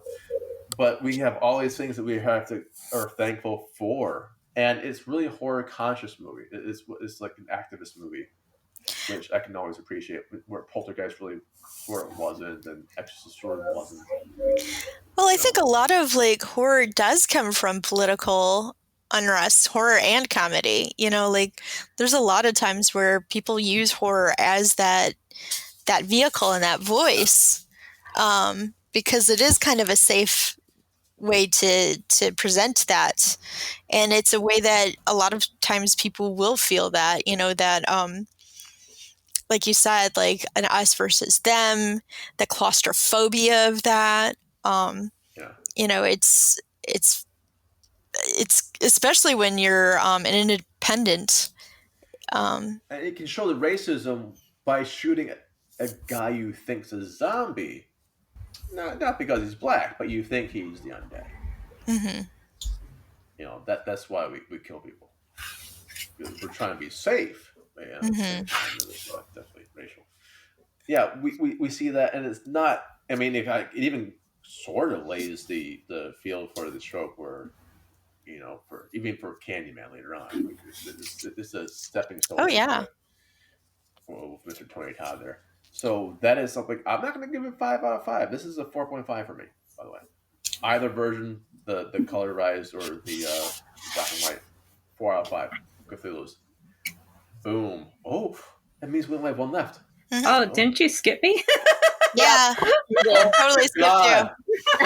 Like, didn't fire you. Oh shit! I got fired.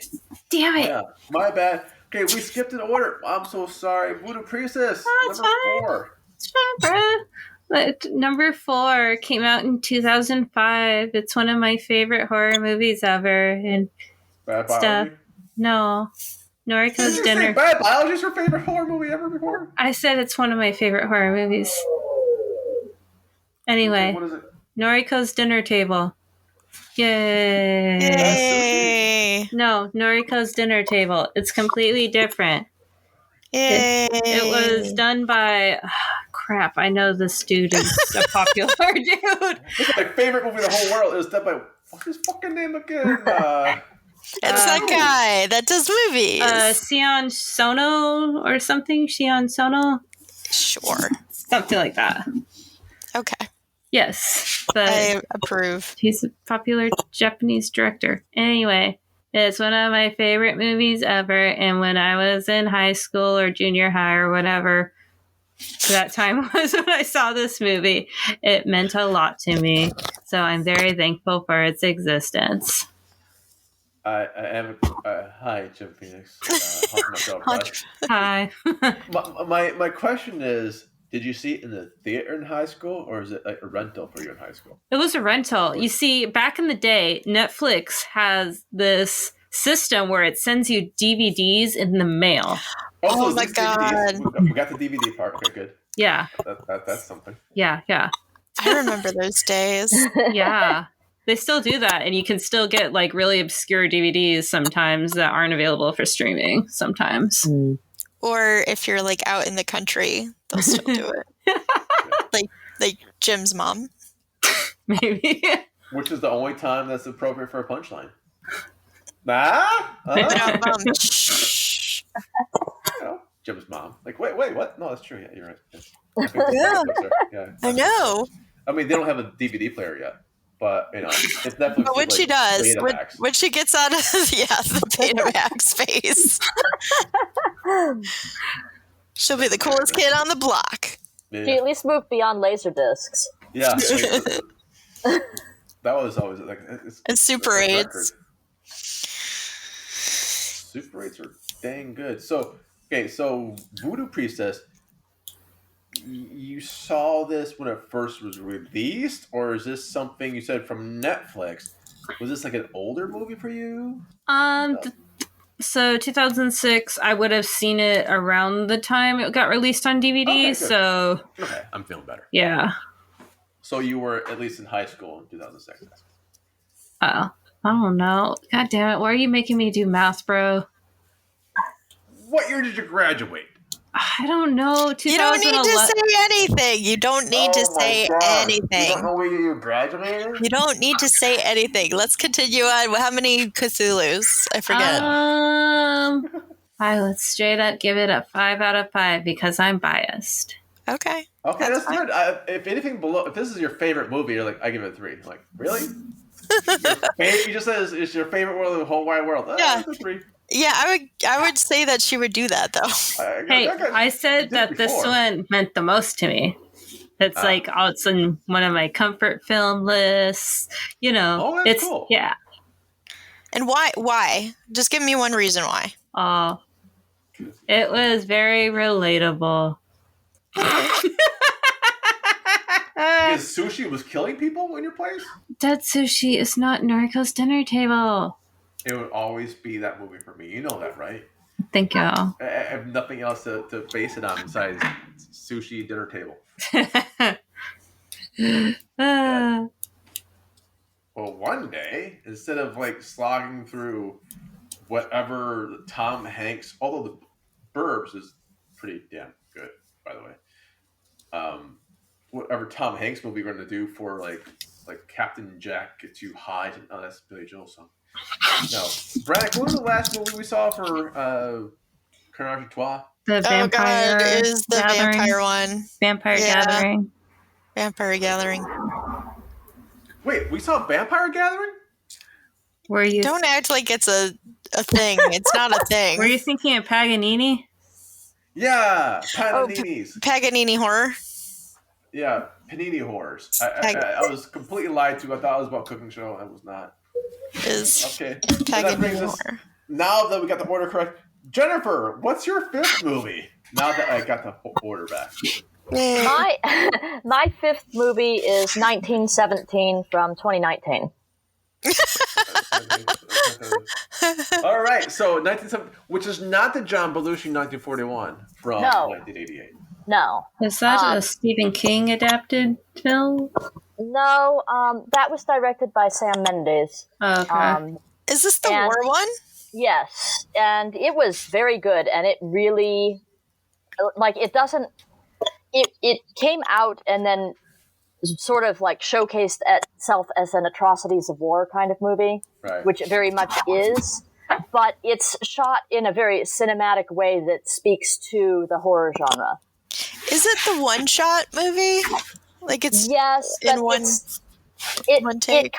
It acts as though it was done in one take, but there's like these sort of holes in the narrative, and it was based on his grandfather's stories from the war, and you kind of get the impression that there were kind of some holes in that narrative too.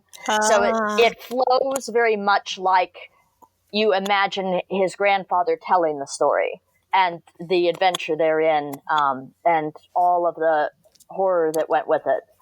I see. Cool. Yeah, it was a absolutely beautiful and terrifying film in its own way. Yeah, and that came out, you said 2019. 19. Oh, wow. So you got to see it in the movie theaters? Yes. Before times we had theaters still. Yes, back when theaters were still open. What are theaters? Captain Walker. Yes. So, okay, is this going to be more, you said it's beautifully shot. How's the sound on it? How's the soundtrack? How's the scoring? I thought it was well done. It didn't stand out to me as being all that odd or anything. Like it really did feel like very much an immersive experience. I think that's what I appreciate about it, and that's why I listed it among the movies that I'm thankful for, because I liked that kind of immersive storytelling quality. Yeah. Do you think that's going to be more of a big screen thing, or like I said last time, if you can see Nosferatu with the theater, it'd be awesome. But if you see it kind of like one of the home video versions, not as. I think you at least need surround sound on this one. Okay, that's what I was wondering, because I know there's a lot of stuff like oh my god, it's like I'm right here, but then we're like, if you watch it on your phone, it's like, oh, it's the worst movie I've ever seen. Yeah, no, it's not going to translate well to that. Okay. See, I dig that, and it shows that there's still a place for actually going to the theater and really immersing yourself there, and getting, supporting AMC theaters, especially if you're in the United States. AMC, I can't say enough about them. Not that I have a financial stake in AMC right now, but it's worth checking them out. Safely. I heard they're going to come back. Safely. Yes. Yeah, always use a condom. Yeah, absolutely. All over your body, really. A body and a mask. Condom, Leslie Nielsen style. It's more like a chair condom. Yes. Well, I'd rather put it on me. I'd rather put it on myself, because it's more than just the chair. Like, I'm walking around. This is getting really kinky, y'all. Yeah, I know, right? And then you got to get the popcorn with the like heart attack inducing movie theater butter, whatever that stuff is. Put a condom on that. I put it in my booth. Yeah, absolutely. That's 100%. Okay, so this is something that is the horrors of war. It's not Merry Christmas, Mr. Merry Christmas, Mr. Rogers. No. Mr. Oh, fuck. What was that boy? It's a boy movie. Merry Christmas, Mr. Poppins? No. Santa? Penguin? Mr. Lawrence. Oh. Merry Christmas, Mr. Lawrence, which also does the horrors of war rather well. And it's got belief. But I do miss the it's the time. It's a time of war.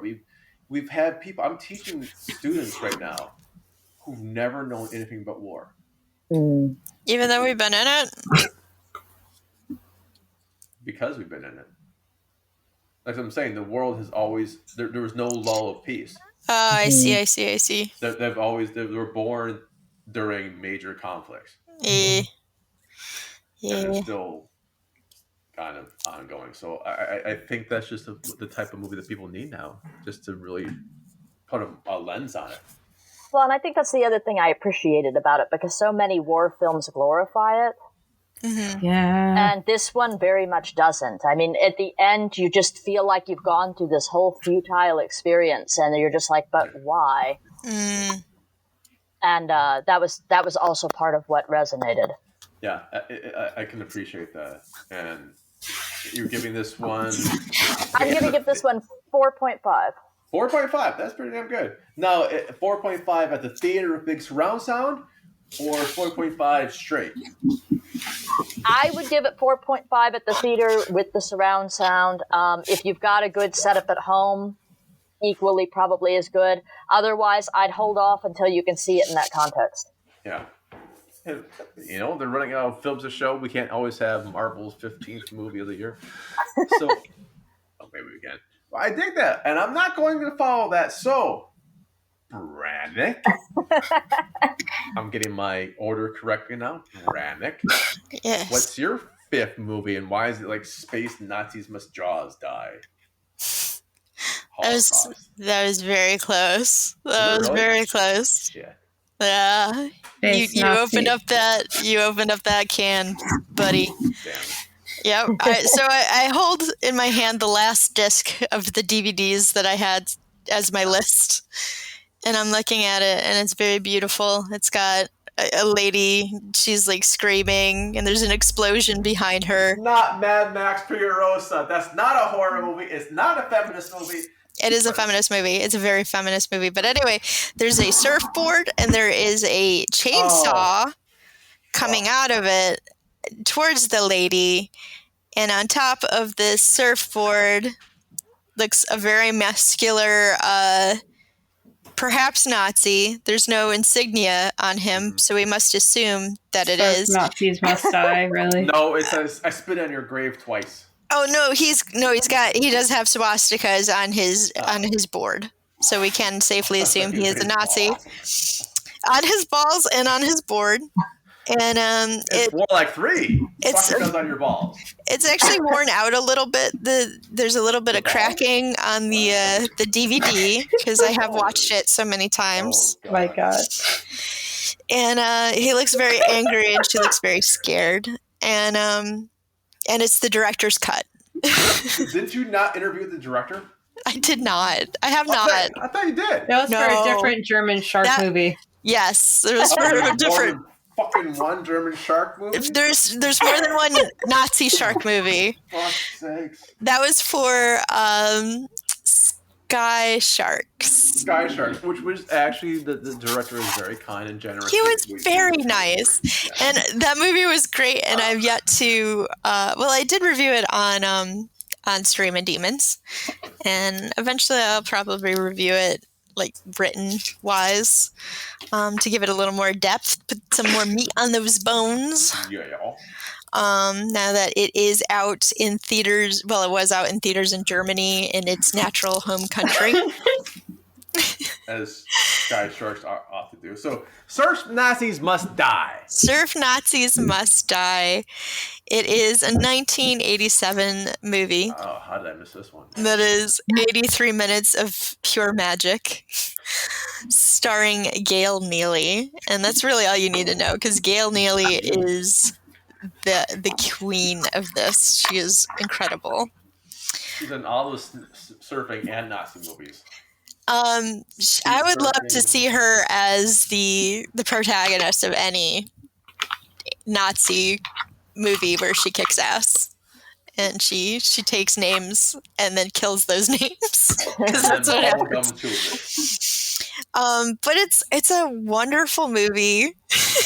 I have written a tremendously long review about it. It is my magnum opus. You can go on HauntedMTL and find that. I talk in great length about basically the rise of neo-Nazism in America and its effects on African Americans, and I don't get too much into surfing now. I was going to ask, who would win, surf Nazis or Jaws? Jaws. I mean, the creatures. Who would win? Jaws. So Jaws. So why not Surf have Nazis has a lady killing people, not a dinosaur. No, the Nazis killed people. See, the thing is that the Nazis brutally murdered her son. Oh. And she's a senior. See, this is great because the protagonist of the film, Mama Washington, Eleanor, Mama Washington. All right. She is a senior Black woman. She's put temporarily into a nursing home because her home was demolished in an earthquake. It's Bubba Hotep. You are doing Bubba Hotep. No, I'm not doing Bubba Hotep. Nazis instead of mummies. So she's put in there. She's put in there.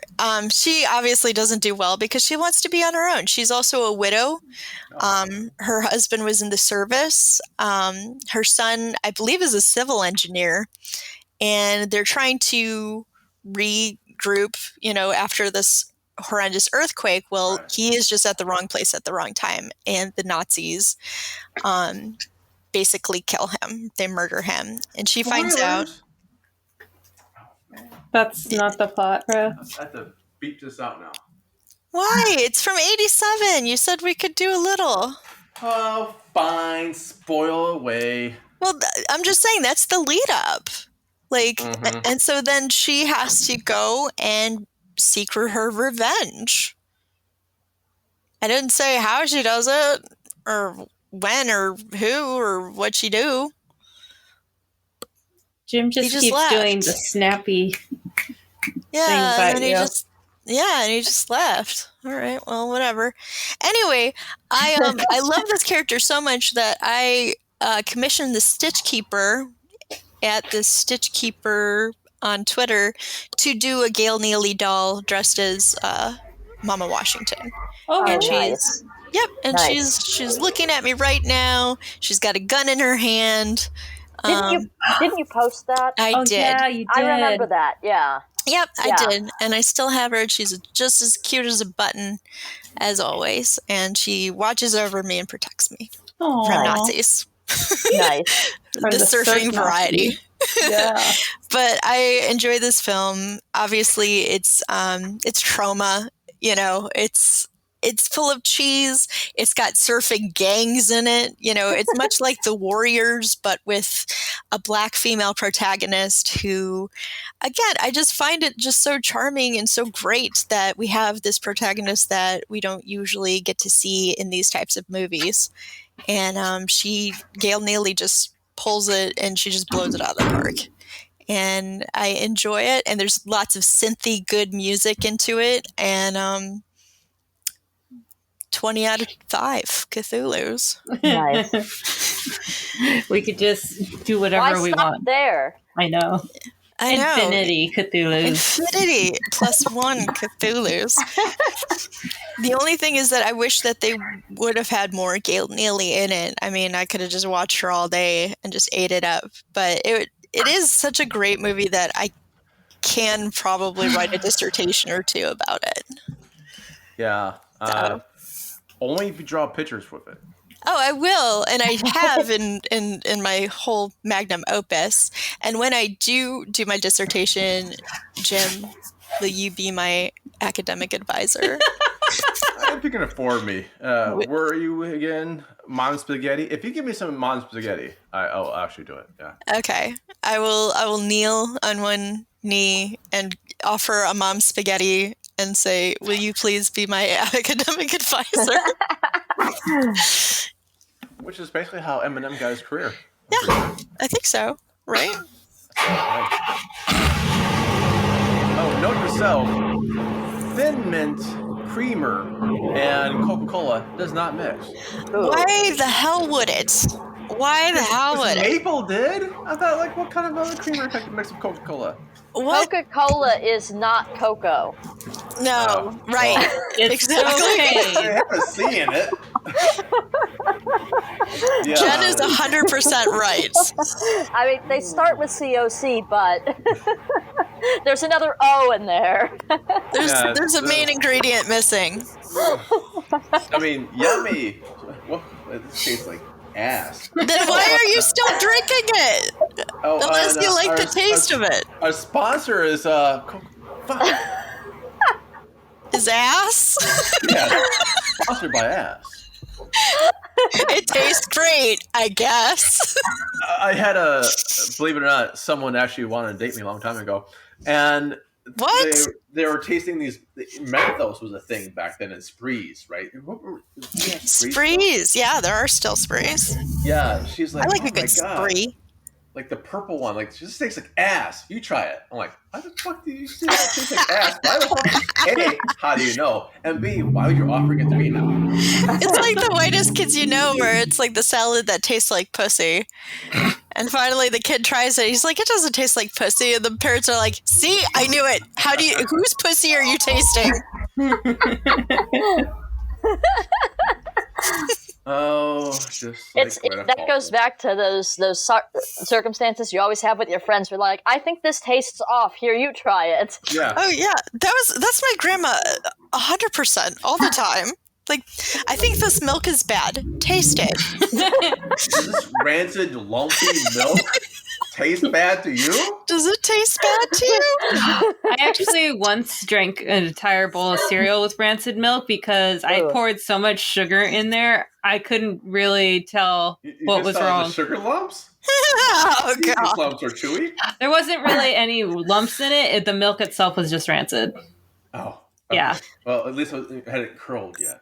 Yeah. I took a big swig from one once and then found out that it was rancid. And I was like, oh no.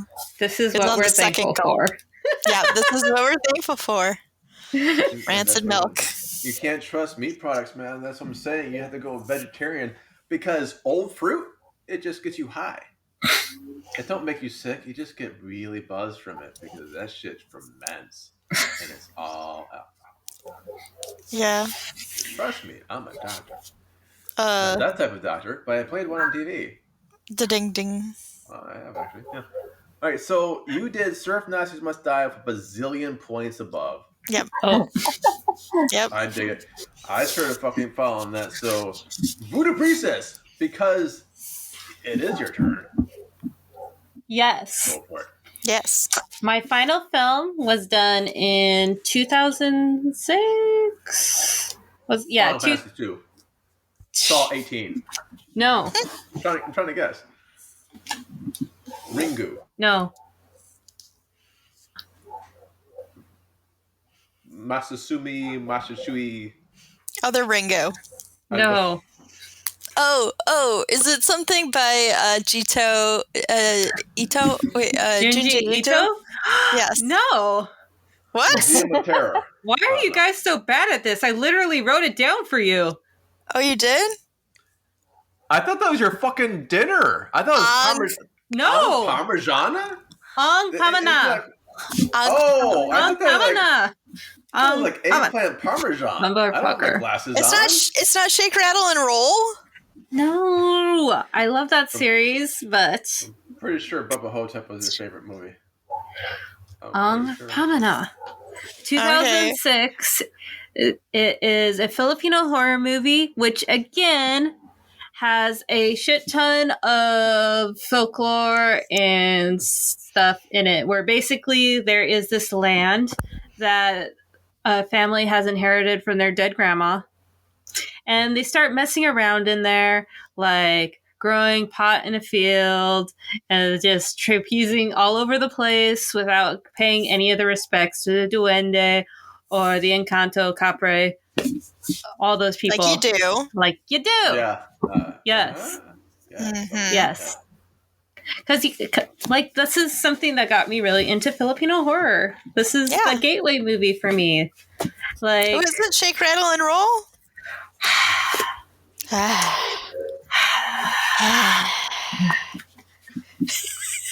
can do it too.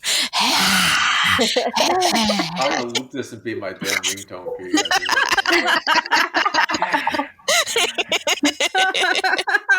guys. Call me during class. I'm like, oh yeah. I know.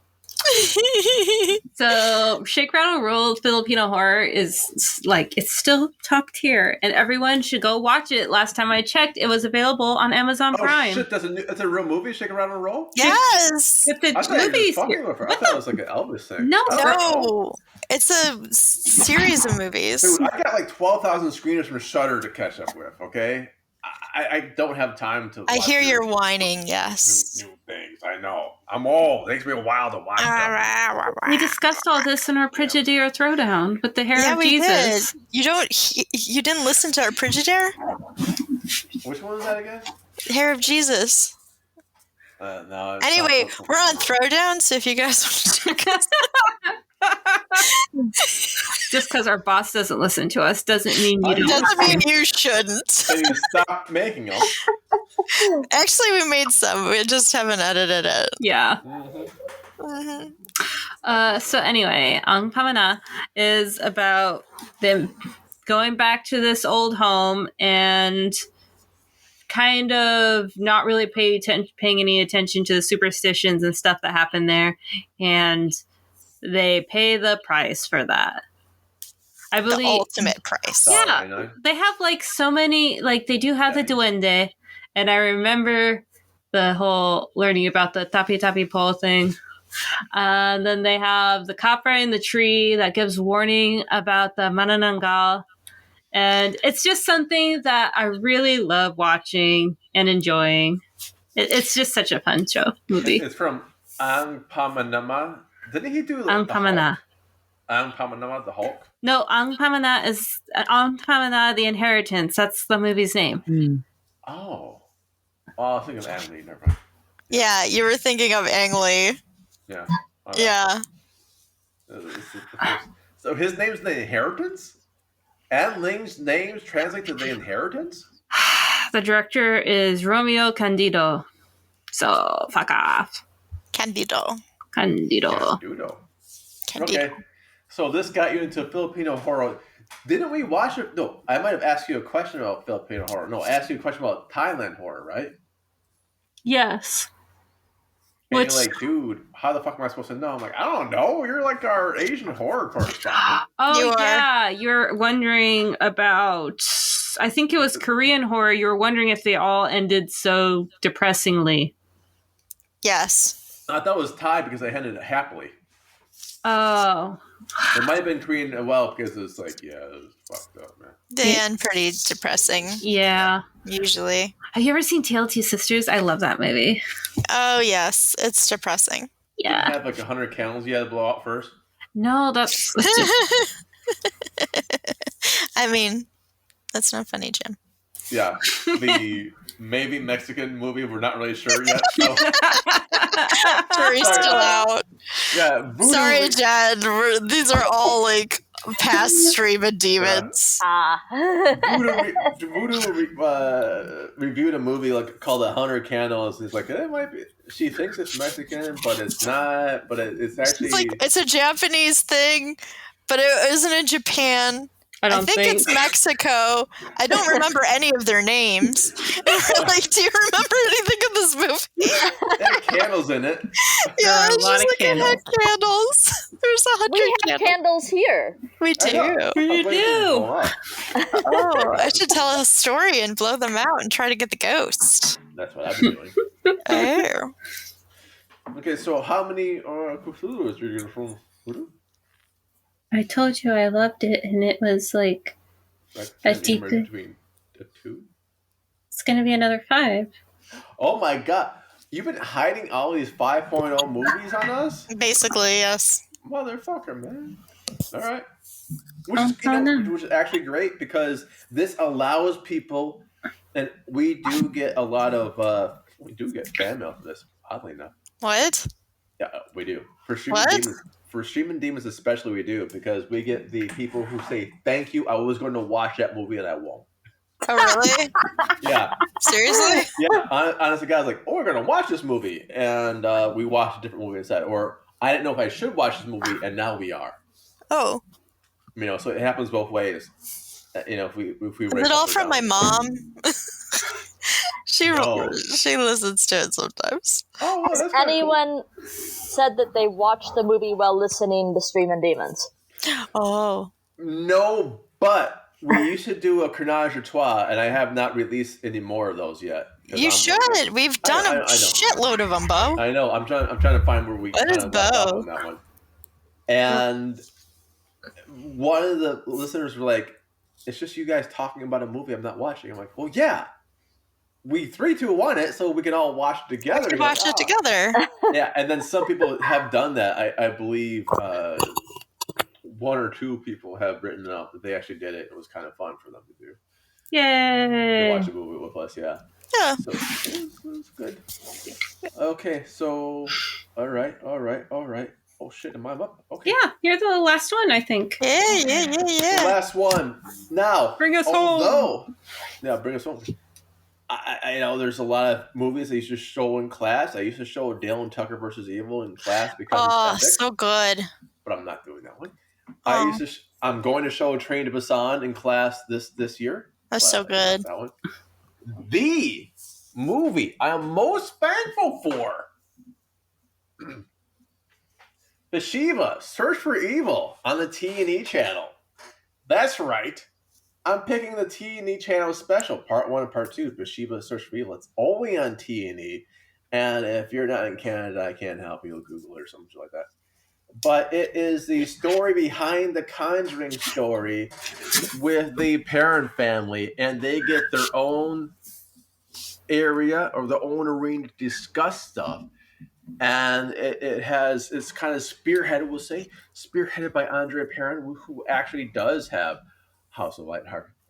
She has 3 books about her experiences in the Conjuring house and just in life in general, and they're all wonderful reads. Real quick, Jim, didn't you already do this for Streamin Demons once? Yeah, but I can still be thankful for it. Okay. It's not like a brand new movie I need to find out. It's the most thankful one, right? Yeah, it's his whatever he wants to do. That's right. Besides, Fox Human already took the other with the Rocky Horror Picture Show. Oh, yeah, that's right. You stole something from him. Although this this was always my number 1 pick. Oh, really? Straight out, I'm so thankful for it. Not only am I thankful to be able to watch the 2-part series, Bathsheba, Search for Evil, only on T&E, of course, but I'm always thankful for being able to engage with people and being able to honestly not only read their books a bit, but talk with Andrea Perron. And that only happens through the T&E channel with Melissa there and through Blue Ant Media, of course. And just the amount of swag that they give us, amount of joy, and amount of small little things. I'm always thankful for that.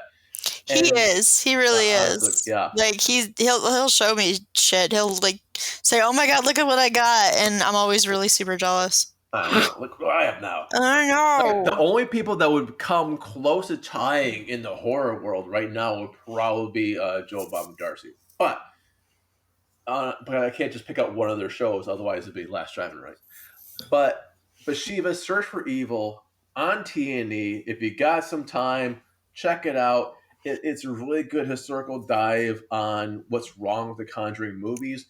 Kind of even swerves a little bit of what was wrong with Ed and Lorraine Warren as they're kind of doing a paranormal investigation they apparently should not even talk about. Oh. But they wanted to push their agenda and they wanted to sell things, so they did.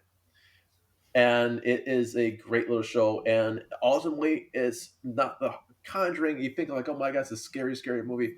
It's actually more about love than anything else. And you can only get that from Bathsheba, Search for Evil on the T&E channel. And that's what I'm actually most thankful for. So, with that said, all right, we got some plugs coming. Who wants to plug? Actually, Jennifer, you're our guest that's going first. So, what do you want to plug? Oh, I don't know. I grab random things around my house. What's cool in like the art horror world? I know that you've been modeling and stuff like that, and Yeah. I was able to get invited back to do more figure modeling again with the art center. They wanted me back for Halloween again, so that was kind of fun. That's awesome. Trying to think I don't know. My world right now is very focused on moving, so I'm gonna plug. Don't move and be happy when you're settled where you're at. Preach. Preach. Yeah, I think that's of all the things in the last years, moving is always a bad idea, especially around this time. Oof. I'm going to be really happy once we're settled, though. I love where we're going. It's just the process. Yeah, it's a tough process. And there's so many things that you have to worry about and think about. Yes. So good luck it's not much of a plug, but the plug is, if you're moving, look forward to being settled. Yeah. Get your stuff out of boxes. Or eventually, like me, just use boxes as furniture. Excuse me. Oh, I didn't mean use you as furniture. I'm not egging. Actually use you as furniture. Good. All right. Box Human, a.k.a. J.M. Brannick. What are you going to plug? I'm going to plug something that's actually pretty local. Your pie hole. Redford Theater? No, I already plugged that. As you can see, I have a little candle here. It is called Haunted House. I got a few candles from a craft show recently. Cool. They smell amazing. The creator is amazing herself. She's funny. She's creative. She'll create a scent and then create basically the name from that scent, whatever appeals to her. That's Haunted House. It has a very woody, kind of smoky, cinnamony, kind of musky scent to it. She has a lot of other stuff, but she does candles and artisan soaps, and you can find her at www.earthberryapothecary.com. And you can also find her on Facebook and Instagram, again at Earthberry Apothecary. And it's all small business. She does it herself. And like I said, they're great. They're soy candles, so you're not going to get that kind of sootiness to them. And they smell fantastic. So I would suggest Abyss and Haunted House. That sounds very cool. So Jim Phoenix, HauntedMTL Press. Yeah. So she makes candles out of horror smells? Out of what? Horror smells. No, not specifically horror smells, but there are some horror kind of elements to it. There's Wolf Pack. I'm trying to think of the other horror ones that she did have. Okay, so is that Bela Lugosi's scrotum? No. These are fancy dancy ones. These are not the sweaty vagina is also one. So they're not the sweat ball sack of Bela Lugosi. Although you can't get that from HauntedMTL.com now has made an original ball sweat of Bela Lugosi, or at least the guy who says he is. Yeah, the guy from the corner. That looks kind of like him if you don't look at him. In the sun. Sweat in the sun. Yeah, just in the sun. So Earthberry Apothecary, again, she's got cute little animal designs and stuff like that. But they're nice, the candles. Yeah, they're terrific. They burn for a while and they smell just incredible.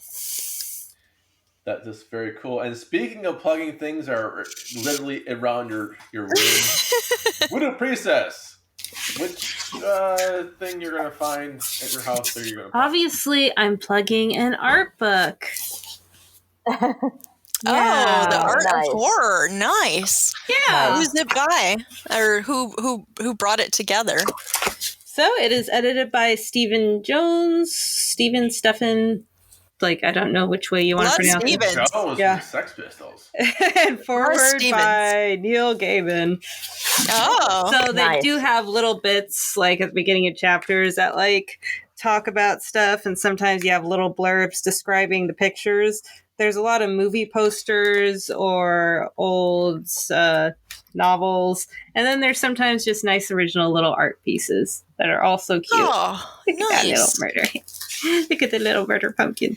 You know, that's one thing I do really look for, like in a poster or is the art, the quality of art. Because man, back in the 80s, you know, and 70s, we had such beautiful posters We really of horror did. movies. Because they would have such incredible artists really paint it. And honestly, in fact, usually the posters were far, far more incredible than The movies. the movies, like The Prophecy and whatnot. Wait, The Prophecy with Christopher Walken? No, not with the Christopher Walken. It was the one with the bear pig. The bear, I think Bear it Man was. Pig? The Bear Man That is South Park. No, I think it was Wow. a bear. I think it was a bear. I think it was called The Prophecy, but it was just this beautiful, grotesque looking thing on the cover. And you watch it and you're like, oh, this is not as good as the cover. But there were so many of those where it was just such beautiful, beautiful art. So, I dig it. Yep. yeah. And it's something that I just collect, like a lot of art books and stuff, because I just like looking at art. So Nothing wrong with that. Oh, nothing wrong with that, because you can't go to a museum 24/7, bruh. Yeah. And then I'm going to take off, not from the art angle. I'm going to plug 3 things. That's why I'm going to. Is it us? Are you going to plug Jen, Voodoo Priestess, and me? That's nice. Thank you. Yeah, That's what she said. Yeah, I believe HR wants to talk about that one. So, first thing I'm plugging. HauntedMTL has Queer as Hell out. Oh, yeah. And Hey. it's selling like hotcakes. And it's a charity anthology, which means the money goes to charity. It actually goes between foreign LGBTQ charities.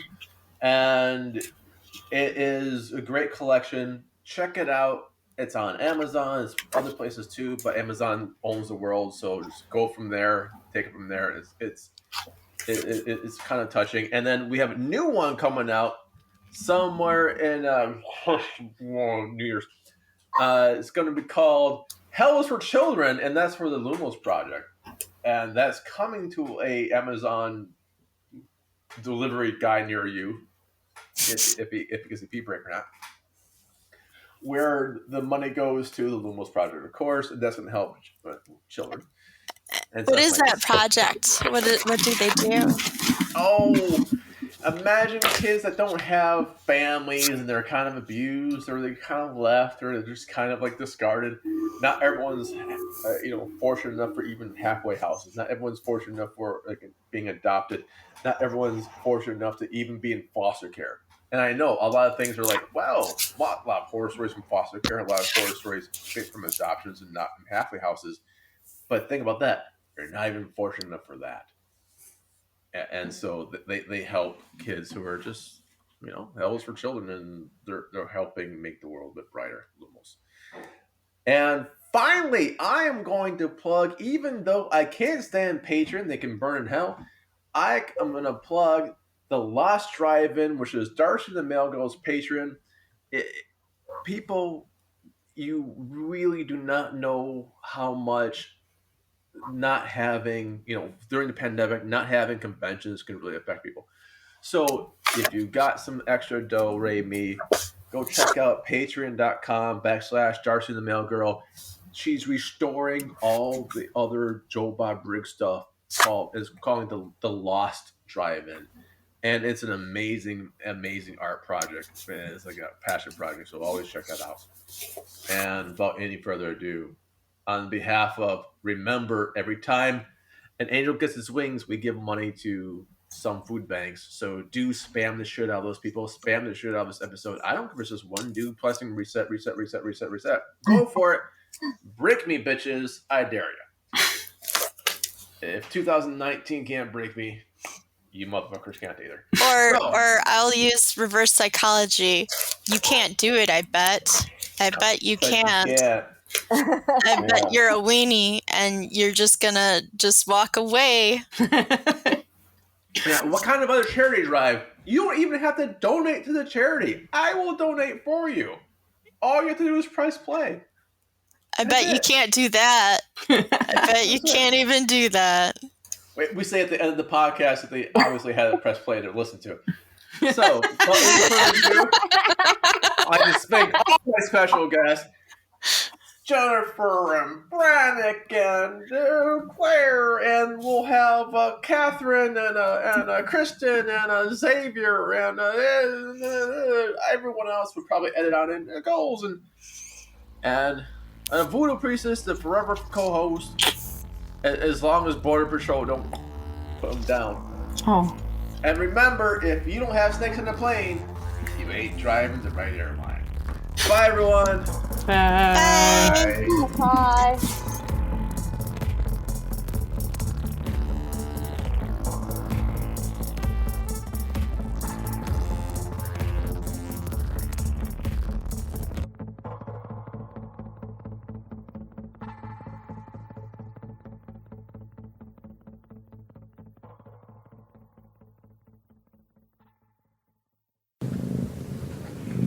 I hear a cat.